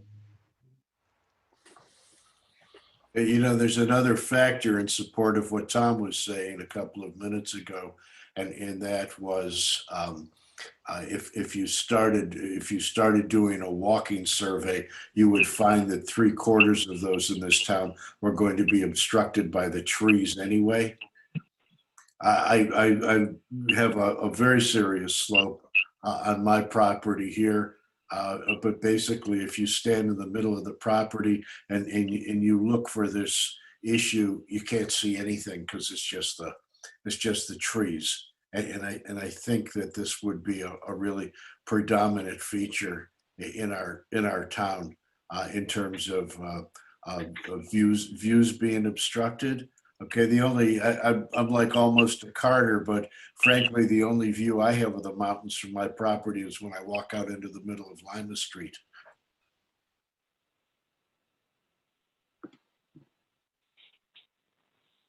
I think there will be people who are very concerned about the view. The existing standards don't talk about the basin or the mountains, unless that's someplace else. If you read number D4, it just talks about scale and views. Right? Or am I not getting it right? D5 talks about public views or views of privacy of neighbors. So it doesn't specifically call out mountain or valley views. It just talks about public views. Yeah, that's a more reasonable sort of statement. Yeah, the language that staff proposed came from some of the language in the general plan that talks about prominent ridgeline and basin views. And when we get to a big development like the monastery project, that is something that people are really going to be asking about. Right, and I think one of the issues here is you think about how do you determine if you're blocking the view of a ridgeline that's on the district map, and we've seen this done in the One Carter project. They do view shed studies. That's another few $1,000s. So if you're going to require objective standards that are going to have evidence that shows that they're met, then you're going to have somebody do a view shed study. Whereas I think again, the sort of subjective way that we've handled this before, where you could just look at it and go, yeah, that's about normal for the neighborhood and that's fine, it fits in, has served us a lot better, especially if you start talking about, instead of a full design review permit, an administrative design review permit. I tend to agree, but I think we're being asked to make changes. I like D5, the way it covers both views and privacy and the noise levels. You can almost combine 2 and 3 in that case, to some degree. Yeah, I think my challenge here is the obstruction of prominent ridge lines or obstruct mountain and basin views. I'm challenged with just the logistics of how that works on a hillside town. I think that works Sierra Madre Boulevard and down. I don't know that it works above there. And so I would actually propose pulling number 3 out. I agree. Well, I live on Grandview and I can see, I have basin views and I have some mountain views, but the basin views are by far the most striking. So I don't think we should think in terms of just ridge lines. I think we should think in terms of both ridge lines and looking down into the valley. Well, I can reverse the argument. If you only had a 1-story house and somebody built a 2-story house on Laurel below you, you Right. no longer have those basin views, and they would no longer be allowed to build that house. So Well, actually, I it think the depends. counter argument is there too. That you're assuming that the two houses are exactly line up, but if they're offset, it would not be the case. You know, one of the things they think about it when they talk about building on the monastery property is that the houses should be offset so everybody can maintains their view. Because if they line up like, you know, dominoes, then you're right, only the top guy gets the view and the Well, bottom. Yeah, we That have a lot of narrow lots, and we asked for articulation so that the bulk and massing steps up towards the back of the lot. So Right. the southern house is going to put more mass on the back going across it, blocking the northern house looking down. So we might have a contradiction there in what it is that we recommend versus what is practical. But yeah, I get you. We have a lot of streets that are grid-like, and I don't know how much room there is to do that offsetting that you're recommending. Well, also, the view isn't always straight down. It's sometimes diagonal, and so. And we look off at angles. But that's not objective.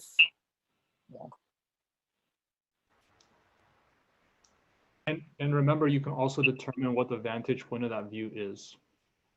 So you can lay that out in the standard as well. No, we really can't work with all of this. You can put all of this rational sounding information together. It's still an arguable judgment call in the end. And some people will be fine with something that other people are going to be really offended with. You know, there are people here who bug out if there's a new building that is like in their view at all, right? There's still going to be a lot of subjectivity in this after you get all the rational stuff put together. I think we're making progress here, though, and maybe it will be another round with staff or a subcommittee or both, but I think we'll get there. I agree. Let's move on to finding 4. From July 16th, the bulk and mass of the proposed project reflects the scale of the nearest properties adjacent or properties surrounding the subject property. We also put up an exhibit before that showed what we were referencing, but the proposed revision for A has 4 components to it. And the proposed projects reflects the scale of the nearest property surrounding the subject property by meeting a majority of the following criteria. So would be a selection of these 4 criteria. I, lowercase I, the number of stories of the proposed project is less than or equal to the number of stories of any surrounding property, with a note here that the number of stories is determined as observed for any public right-of-way, or an alternate to that language is if the subject project proposes 2 stories, then at least one of the surrounding properties must also be 2 stories. Vincent, I have a question. When you say surrounding, what does that mean? Immediately adjacent, or within 300 feet, or within 500 feet, or what? We do have an exhibit. I'm not sure if, do you have that available, Josh? I think I do. Yeah, I can pull it up. Just give me a moment.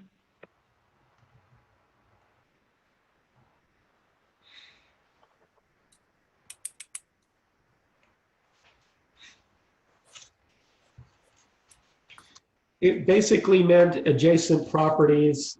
So not just side to side, could be diagonal, behind, and even across the street.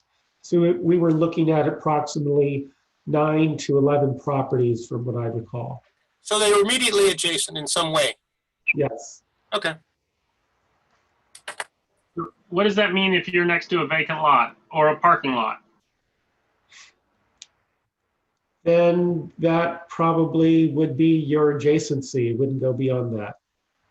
So if you're in the commercial zone and you're surrounded by parking lots, you can't build a building. No, Yeah, we were looking more of residential, but these are applicable to commercial projects as well. And then the other thing is, if you're, I guess this wouldn't override the FAR standards, right? So, but if you're on a transition lot, you could, where you're between R1 and R2 or R3, you could have a big change there. Or do you only count the ones that are in your zone? No, we would count adjacencies as well.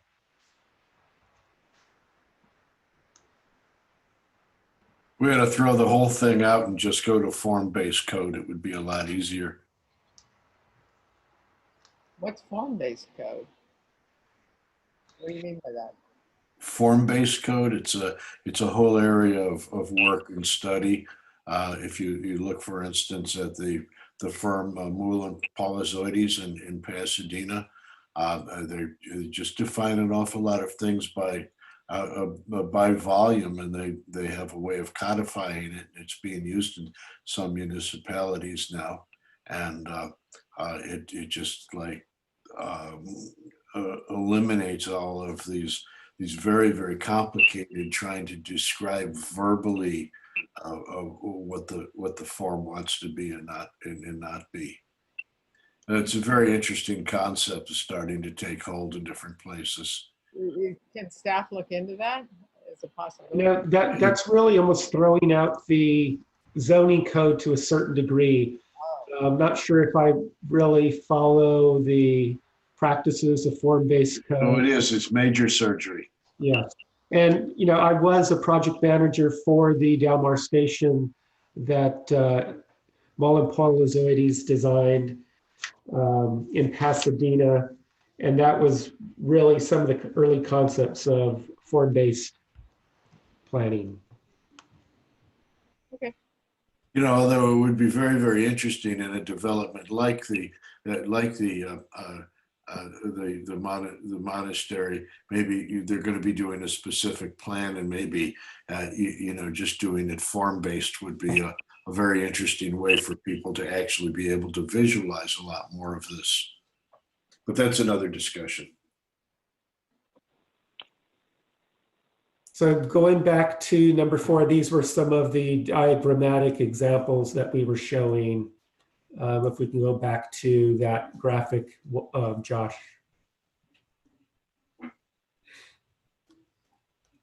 In terms of showing what is adjacency to a project proposal.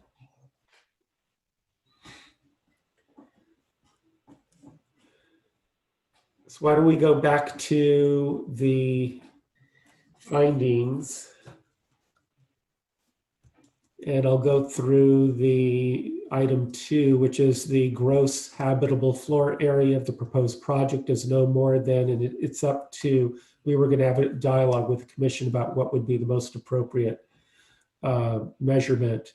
But here, no more than X above the median gross habitable floor area of all nearest properties surrounding the subject site. We were noting here that gross habitable floor area is a metric available to the public through the LA County Assessor Office. Number 3, the floor area ratio of the proposed project is no more than X% above highest floor area ratio of any of the nearest properties surrounding the subject property. An additional note here is that the floor area ratio is calculated by dividing the gross habitable floor area by the lot size, and both metrics are available to the public. And number 4 here is structures located at the minimum required setbacks or closer as allowed and measured to a depth of no less than X% of the lot width have a height consistent with section 17.20.040, no greater than the nearest structure to the adjacent property. And we have a 5th one here. Larger massing is concentrated away from adjacent single-story structures.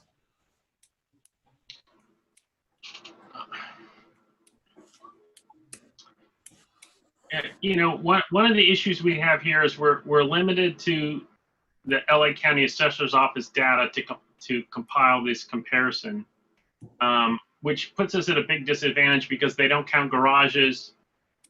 Their data is often out of date and not so accurate. We also don't have a definition of gross habitable floor area in our zoning code, so we will have to invent that. But it does mean that you could do your gross habitable floor area to meet your neighbors and then put a giant garage and a giant storage area and a giant tool shed and a giant RV work area and say, oh, none of that's habitable. And the flip side is if you happen to be at a place where your neighbors have smaller houses, you're not going to be able to move up, which is a lot of what people do when they do additions. So this is, yeah. If you recall from last year, that project, that modernist project that we really, I think the commission was very, very pleased about the design quality of it. The one on the north side of Grandview and just to the east of Lima. Yep. They're all remember the neighbors. Now that there were a tremendous number of tiny little old cottages up and down the street there, and the neighbors all came out and they were all saying that, yeah, this house was such a scale breaker and in comparison. But if you had to base a new reasonably sized house to really upgrade from these 19th century, early 20th century cottages, you can't use the data from all of those cottages and build something reasonable now. This incidentally, that is going into construction right now. So finally, so it would be interesting to follow it and see how they do in reality. For staff, will an ADU on a property change the habitable floor area? That will change the habitable floor area calculation. The assessor's office will capture that. Okay.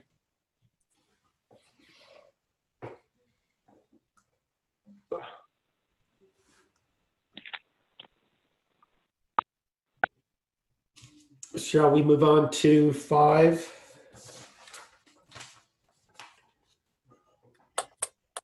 Number 5, the siding bulk mass, footprint, and orientation of the structure considers and accommodates the unique features of the site's natural topography and retains protected trees pursuant to an arborist report. That was what was proposed on July 16th.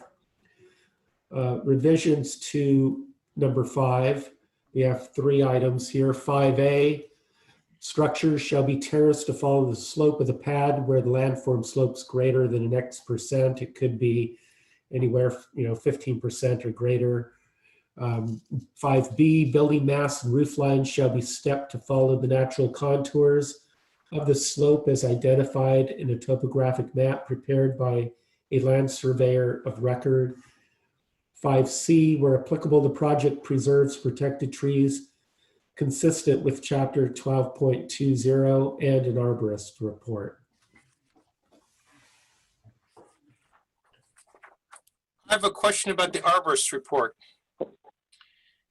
We've seen arborist reports that have been everything from soup to nuts, including one guy that convinced us or tried to convince us that they could dig a 10-foot trench next to the base of the tree. How do we control for that? All we can do is ask that they have to be certified. We can't give them a list? If we go down that route, we can. We did that for preparation of historic resources reports. Even then, we did not require them to be certified by the Secretary of the Interior Standards. But it's a state certification. Excuse me? It's a state certification for the arborists. Yes. It's not part of the secretaries. We could ask for that requirement. I mean, most of well, pretty much all of the arborists that we receive reports from are certified. Well, just say just put the word certified into these Yeah, things. that's certified. Yeah, I raised the issue of the cost of compliance with these, especially on an administrative design review permit. We're going to need a survey, a slope analysis, and an arborist report. So how many thousands of dollars is that when I'm putting a small addition on? Yeah. And, What's the part of It's all a the matter of thresholds, John. Commissioner Pevsner, did you have something to add? Yeah, what's the original 5? I know this is our revised, whatever was at July 15th. Do you have the original finding for 5? They are in your packet in attachment B, but the original 5. They don't line up. The citing number 5 was that the project doesn't interfere with public views, so they don't align. This one more closely corresponds to 3, which was the height, bulk, scale, mass, and citing the proposed project is compatible with existing neighborhood landforms and surroundings. Yeah. All right. Well, I'm sympathetic to John's point, but on the other hand, if I have to make a quote objective decision, how else am I going to get that information? but you're abdicating your own decision making by parsing it out to 3 separate reports that you're just going to abdicate responsibility to. But the state demands that I make an objective decision. And You're not abdicating responsibility on those kinds of things. The data requires the professional expertise in each one of those cases. And 330 seems to demand that we have some kind of data that we can all look at and agree on, that it's the same for everybody. What about on number 5, if we only require an arborist report for the protected trees where the structure is going to be within the drip line?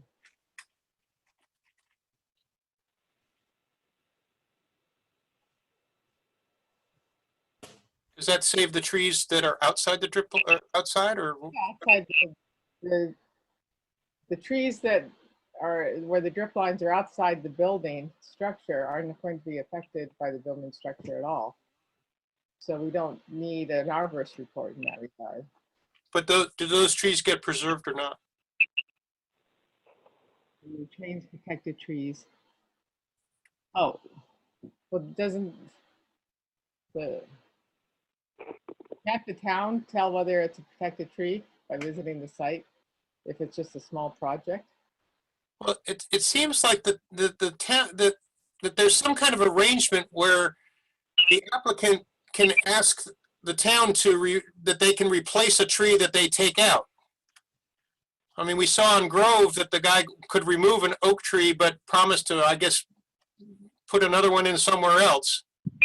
Yeah, that's a good question, Bob, because the first 2 words in 5C pretty much make 5C totally unobjective. What does where applicable mean? How do you get to decide where it's not applicable? If I want to take out a preserved tree, is it inapplicable then? And we have a basic understanding when somebody wants to take out a preserved tree now that we require a certain amount of mitigation. And obviously, if you have a lot that is just covered with trees, you're going to have to take some out to build a house on it. And if you don't have flexibility for that, then you're going to have process of variance to be able to take the tree out. Isn't there somewhere within our ordinances some regulations generally about protected species of trees? And it prescribes. It would be more, and if so, are we just like reciting a little piece of it here, and shouldn't we just like rely on that other piece of code that would cover any and all? That's why we're citing chapter 12.20. Well, what does that say? And maybe we shouldn't even have to be repeating this here at all. We can argue it to the point where it gets into conflict with that other regulation anyway. Right. I think the purpose of this in our prior, our existing findings is that you want to make a value judgment as to how many trees are okay to take out. Under the landscape and water regulation codes, you have to provide mitigation, right? So if somebody has 7 trees and they take 2 out, they have to plant some extra ones. And as a commission, we weighed if that taking out those 2 trees makes sense. But if we just default to that, they could cut down all 7 trees and provide the required mitigation. And I don't think we want that kind of result. I agree. So I'm sorry. Where does that lead me about this, John? I don't know where it leads. To me, it points out again the sort of hornet's nest of trying to define each one of these when there's all sorts of different components that fit into it.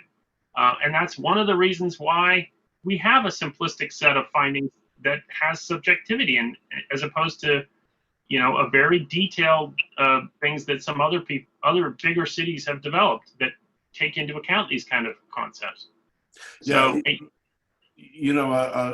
an arborist's report is going to be also talking about what's a specimen oak tree versus a one which is gnarly and misshapen over the years. It's going to talk about what the healthy trees are versus the trees that are ill, or the whole middle of this one's rotted out and half of it's going to break off soon anyway.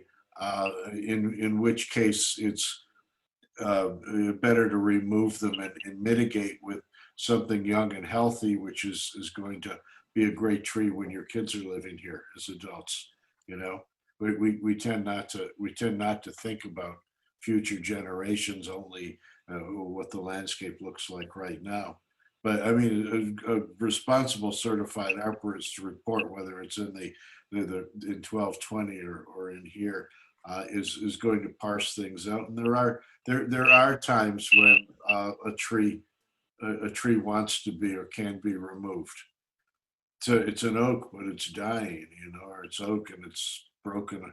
Half of it's broken off and it's really misshapen. There's a lot of stuff to the arborist report. I think part of the intention of placing this finding in here is to allow the Planning Commission the opportunity to comment on both the arborist report and the protected trees, because I think staff has observed that the Planning Commission has opinions about it. So by taking it out, you might not have the ability to comment on it. Yeah, but by leaving it in, it makes it as if acquiescing to some other expert's report without being able to even make comments on it. Like we're just letting them make the decision, and we're just rubber stamping the approval.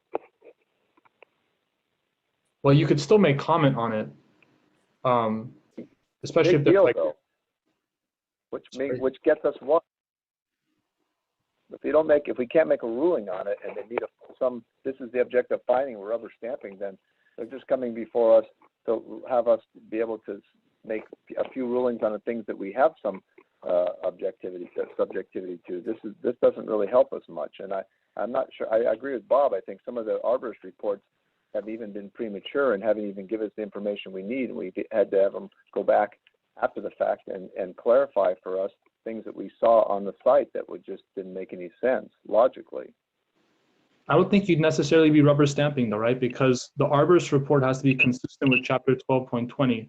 And if you find a mistake in the arborist report, then you can identify it. And in that case, you wouldn't make this finding because it has to be consistent with both the arborist report and chapter 12.20. So it's an additional level of review is what the Planning Commission will have. Well, a comment a minute ago about losing our grip on it. If we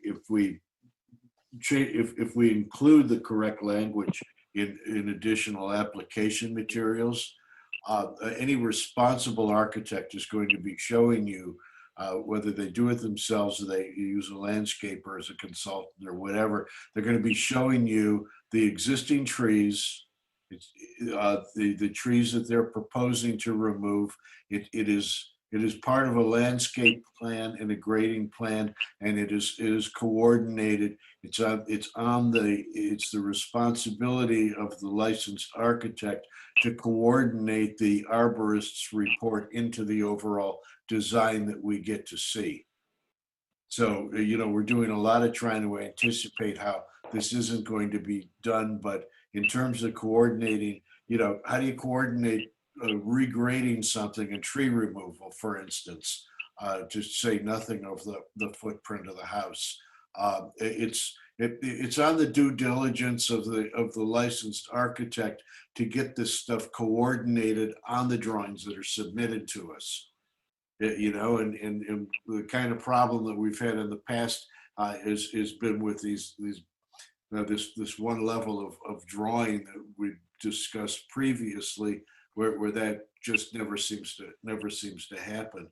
That's where we have to tighten up the control on this, all right, and not get too complicated about it in our language here.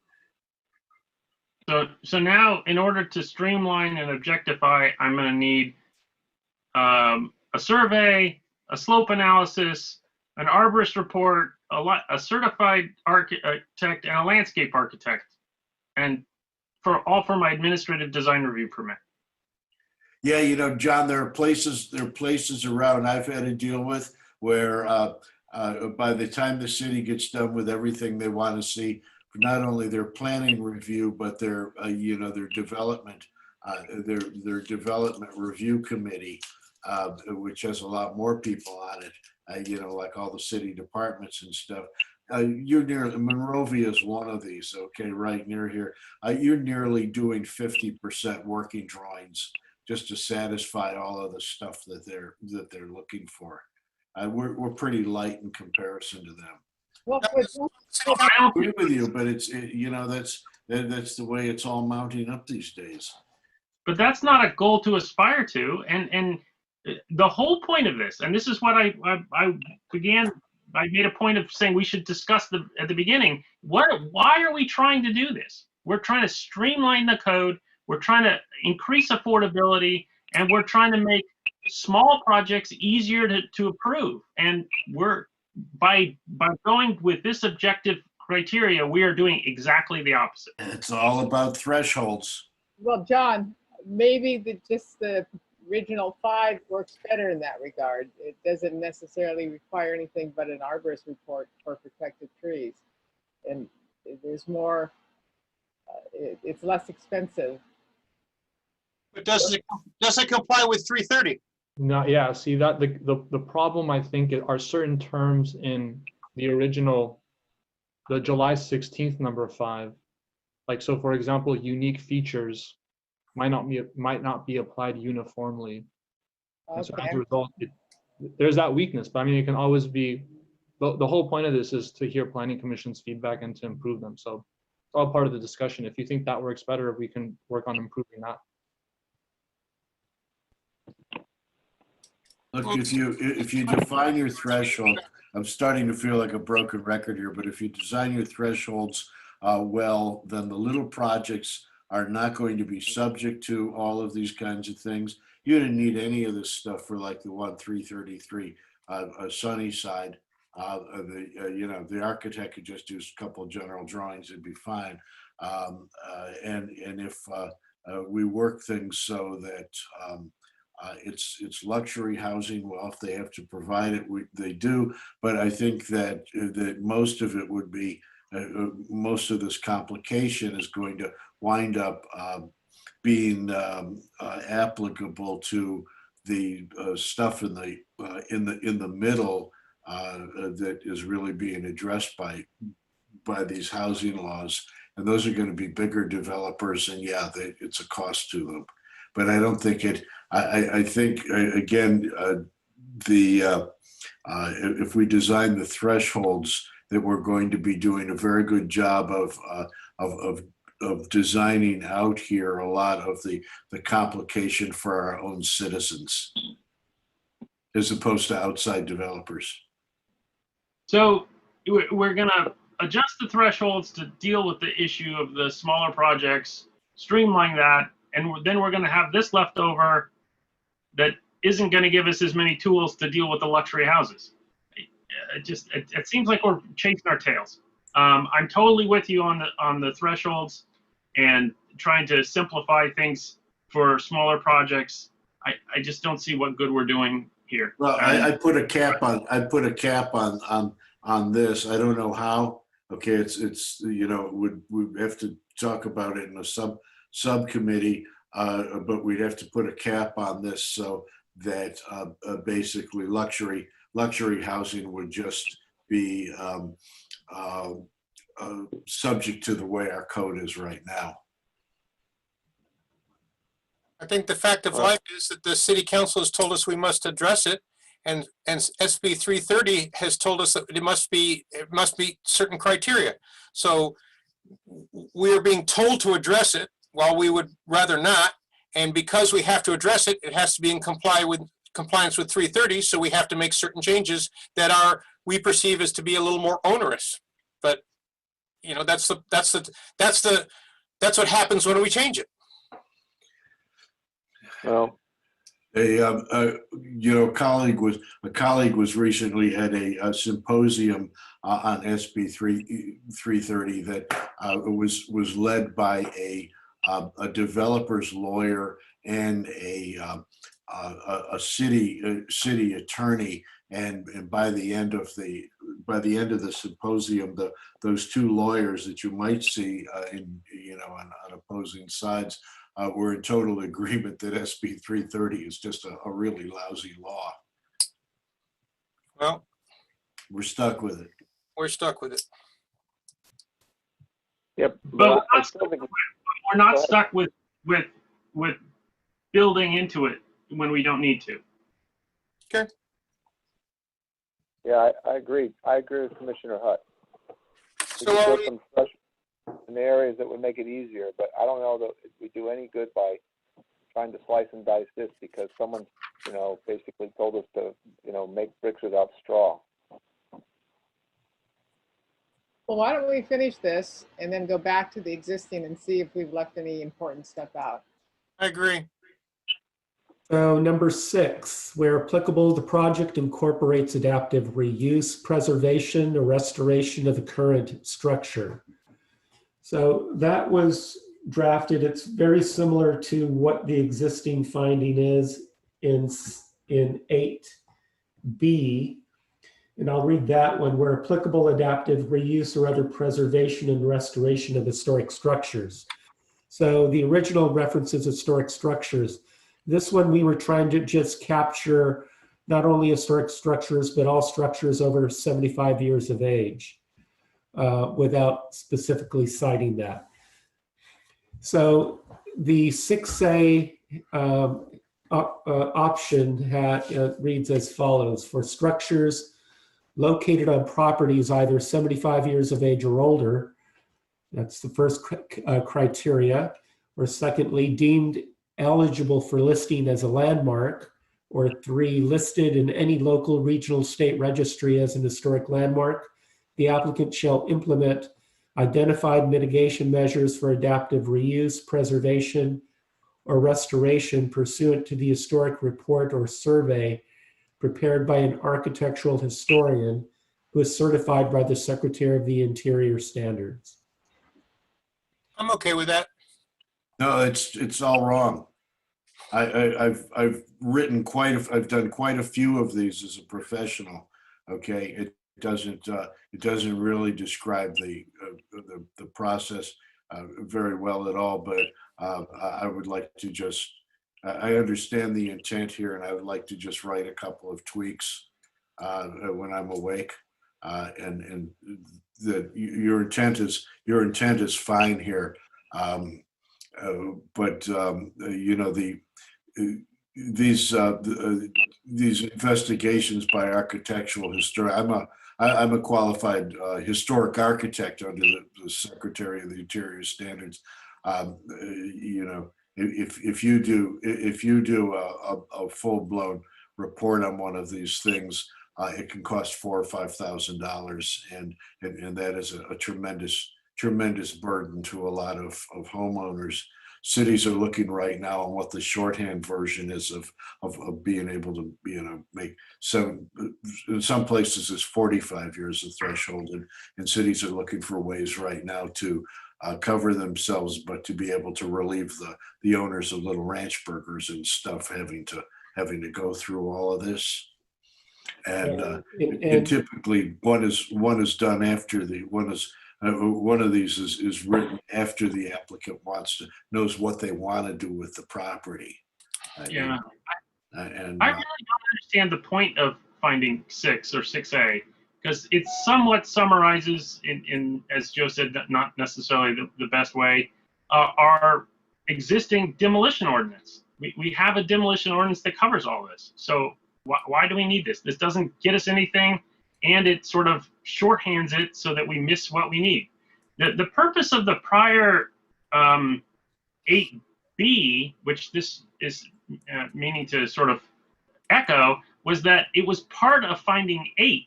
And so the fact that you are preserving a historic structure would be taken into account when you did everything else and when we considered the rest of finding 8.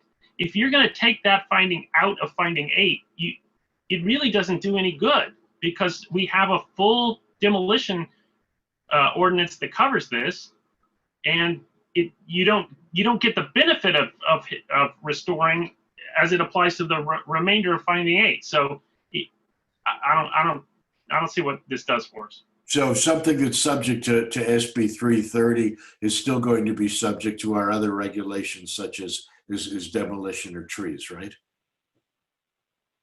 Right. Yes. Okay. Yes. So take it out, right? Take it out.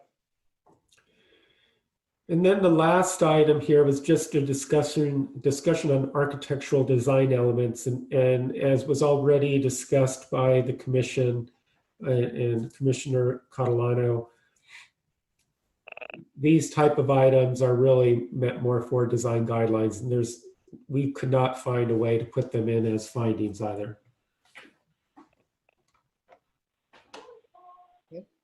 That's a primary reason why I'm in favor of finding a way that the big luxury stuff that isn't really supporting our housing crisis here is still going to be subject to this kind of review. But for those orphan things in the middle, and for the little projects, I'd like to just get rid of all of this.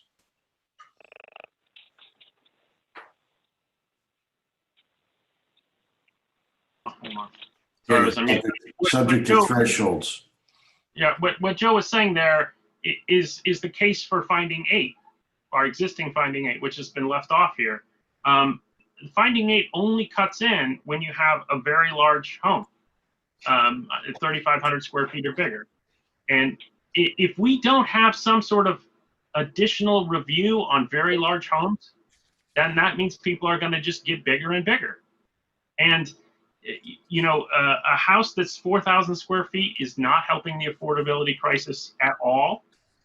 In fact, it's very much more helpful to have a smaller house and a second unit than it is to buy or to build a bigger house. And so you're driving towards the other extreme, and we have on these standards nothing that does the purpose of what Joe was getting at. And I think we've used that tool and the rest of these findings very well on the One Carter project to help craft those bigger, newer homes. Right. I see without that a big problem. One other thing I'd like to say is there's nothing that corresponds to existing finding 7, and that has to do with the issue of the defined architectural style when it's used as a purpose for something else. For instance, the height. So as we've talked about before, you can go to 30 feet height on your house, in your R1 house, if it's part of your architectural style, and we want that. If that's why you're doing it, to carry that style throughout. If we take out finding 7, then somebody can apply to get the extra height. And what are we going to use to measure that by? It pretty much anyone could go to 30 feet then. What if we take out 6 and put 7 and 8 back in, but have staff sort of clean it up just a little bit for subjectivity and things like that?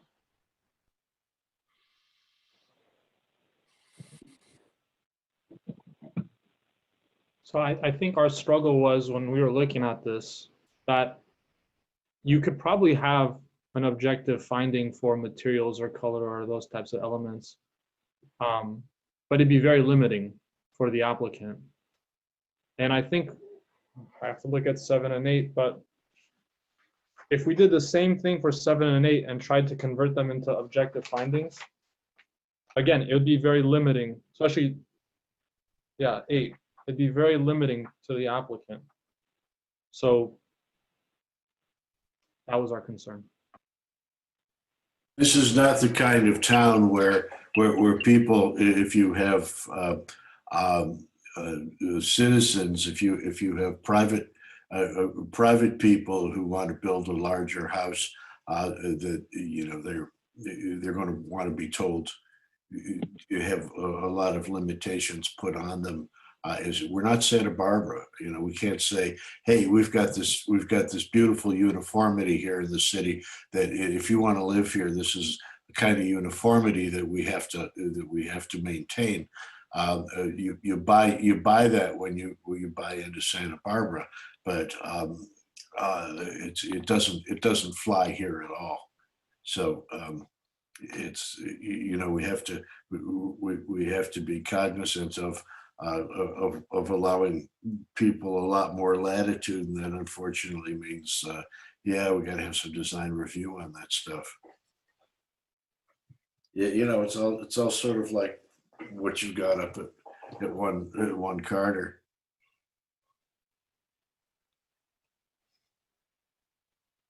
Vincent, do you think you have enough information to take another shot at this?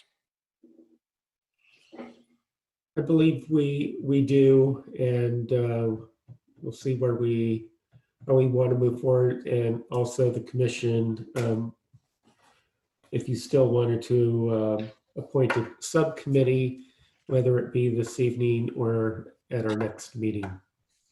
I look at the design elements, and quite honestly, I don't have the background to make comments on all of those, but I think we have people on the commission with the skill set and the training to maybe provide some kind of guidance on the design elements. Yeah, I'd certainly like to be able to sleep on it for starters here tonight, and then participate in a subcommittee on it. Sure. I think John should be on it too, because he's got such a vast knowledge of all the codes. I agree. Yeah. I'd be happy to be on the subcommittee. We can do 3, right? Yes. Yes. Who's the last victim? I could do it, but I don't want to, it's architect heavy then. It's okay. You have the vocabulary and the experience. I would not know how to say what I want to do.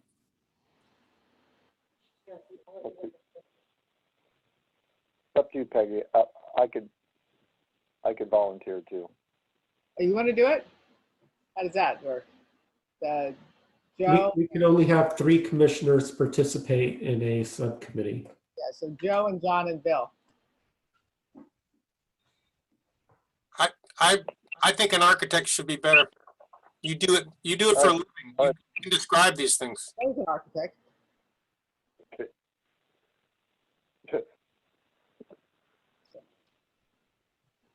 Sorry, Peggy. All right, so I guess it's Joe, John, Commissioners Catalano, Hutt, and Dallas for the subcommittee. Is that correct? I think that's the A team. All right. Staff has their direction. We have a subcommittee. So my only request would be that before the subcommittee brings this back to the planning commission, that staff has an opportunity to review whatever the subcommittee is working on. We have, yes, that's, that's great. And if we, who was it? Was that you before, Alex, that, or somebody else who suggested that we're coming back to the commission in 2 meetings?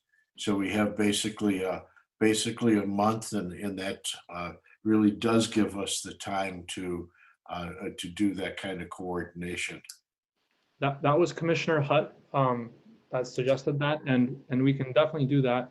I just want to make sure that maybe that we schedule a meeting, maybe the subcommittee schedule a meeting with staff. So is that potentially something we can, maybe we don't have to do it today, I suppose, but we should do that at some point before the meeting in September. Yeah, I would just ask that between now and Monday, when I do my first class online for the semester, I'm still like really immersed in a lot of online materials, finishing developing them. So just sometime after Monday, that's all I would ask.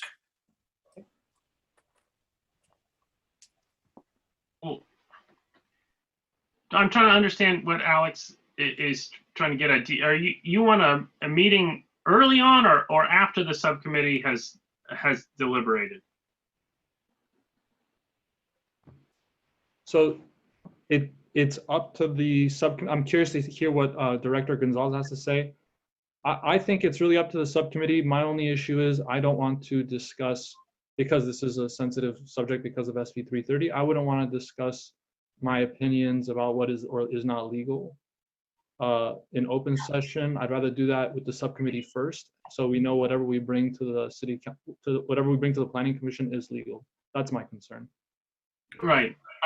I think that one of the concerns I have is that scheduling meetings is often very difficult. And obviously we can't meet in person because of all the COVID stuff. And so a lot of this stuff is just going to be phone calls and emails back and forth and the like.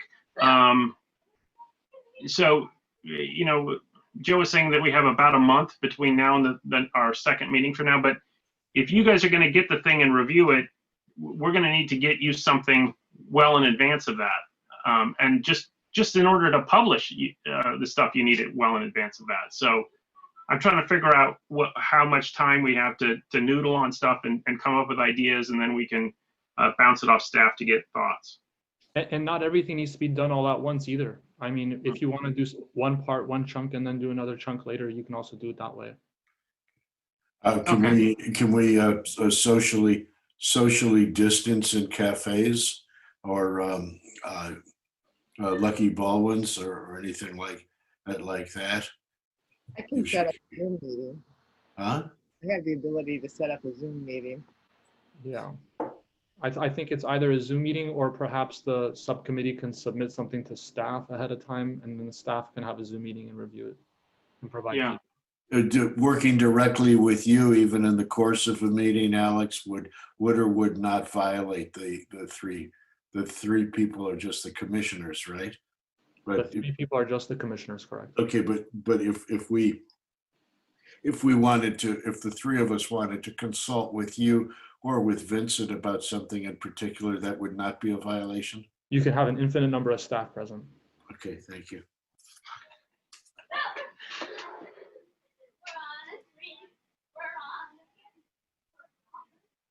All right. Okay.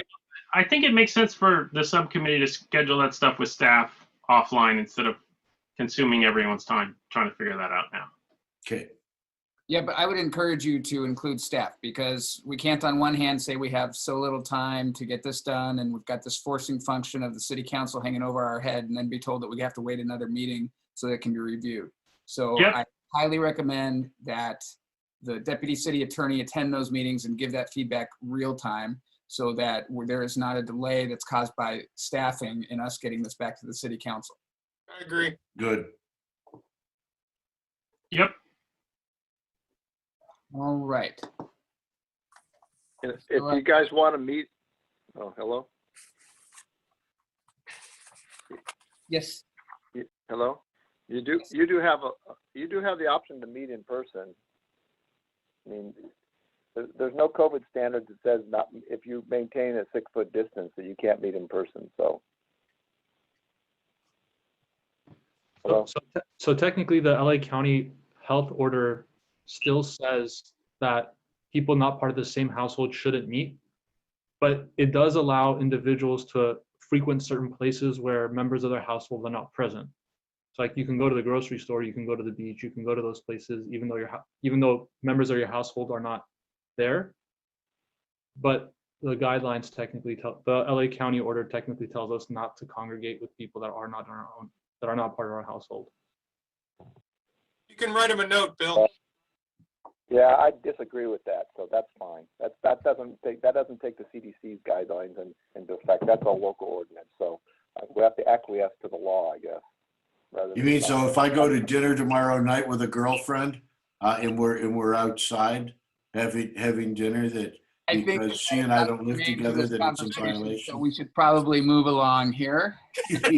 Up on our list is the Planning Commission Fine, Joe. report. Yes. So planning commissioners, do you have anything to report? No. No, I don't. Nothing. Great. Planning and community preservation staff reports. The only thing I wanted to mention is our next meeting calendar, which is September 3rd. And I have 3 public hearings scheduled for that. One of them is the commercial code, second commercial parking code, and the last one, we will have a design review findings, a recommendation that is a public hearing at that meeting. However, that could be continued. And I would imagine we were going to be continuing that public hearing a few times.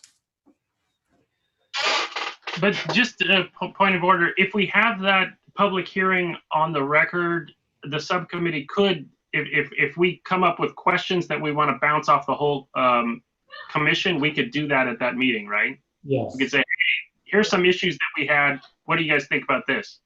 Right. Okay, I think that would be helpful then to at least keep it there. And then if we don't need it, we can just, as you said, continue it. Right. That's all I have. All right, then I will adjourn this meeting to our next regular meeting of September 3rd. 3rd, 2020. Be safe, everyone. Thank you. You too. Good night. Good night.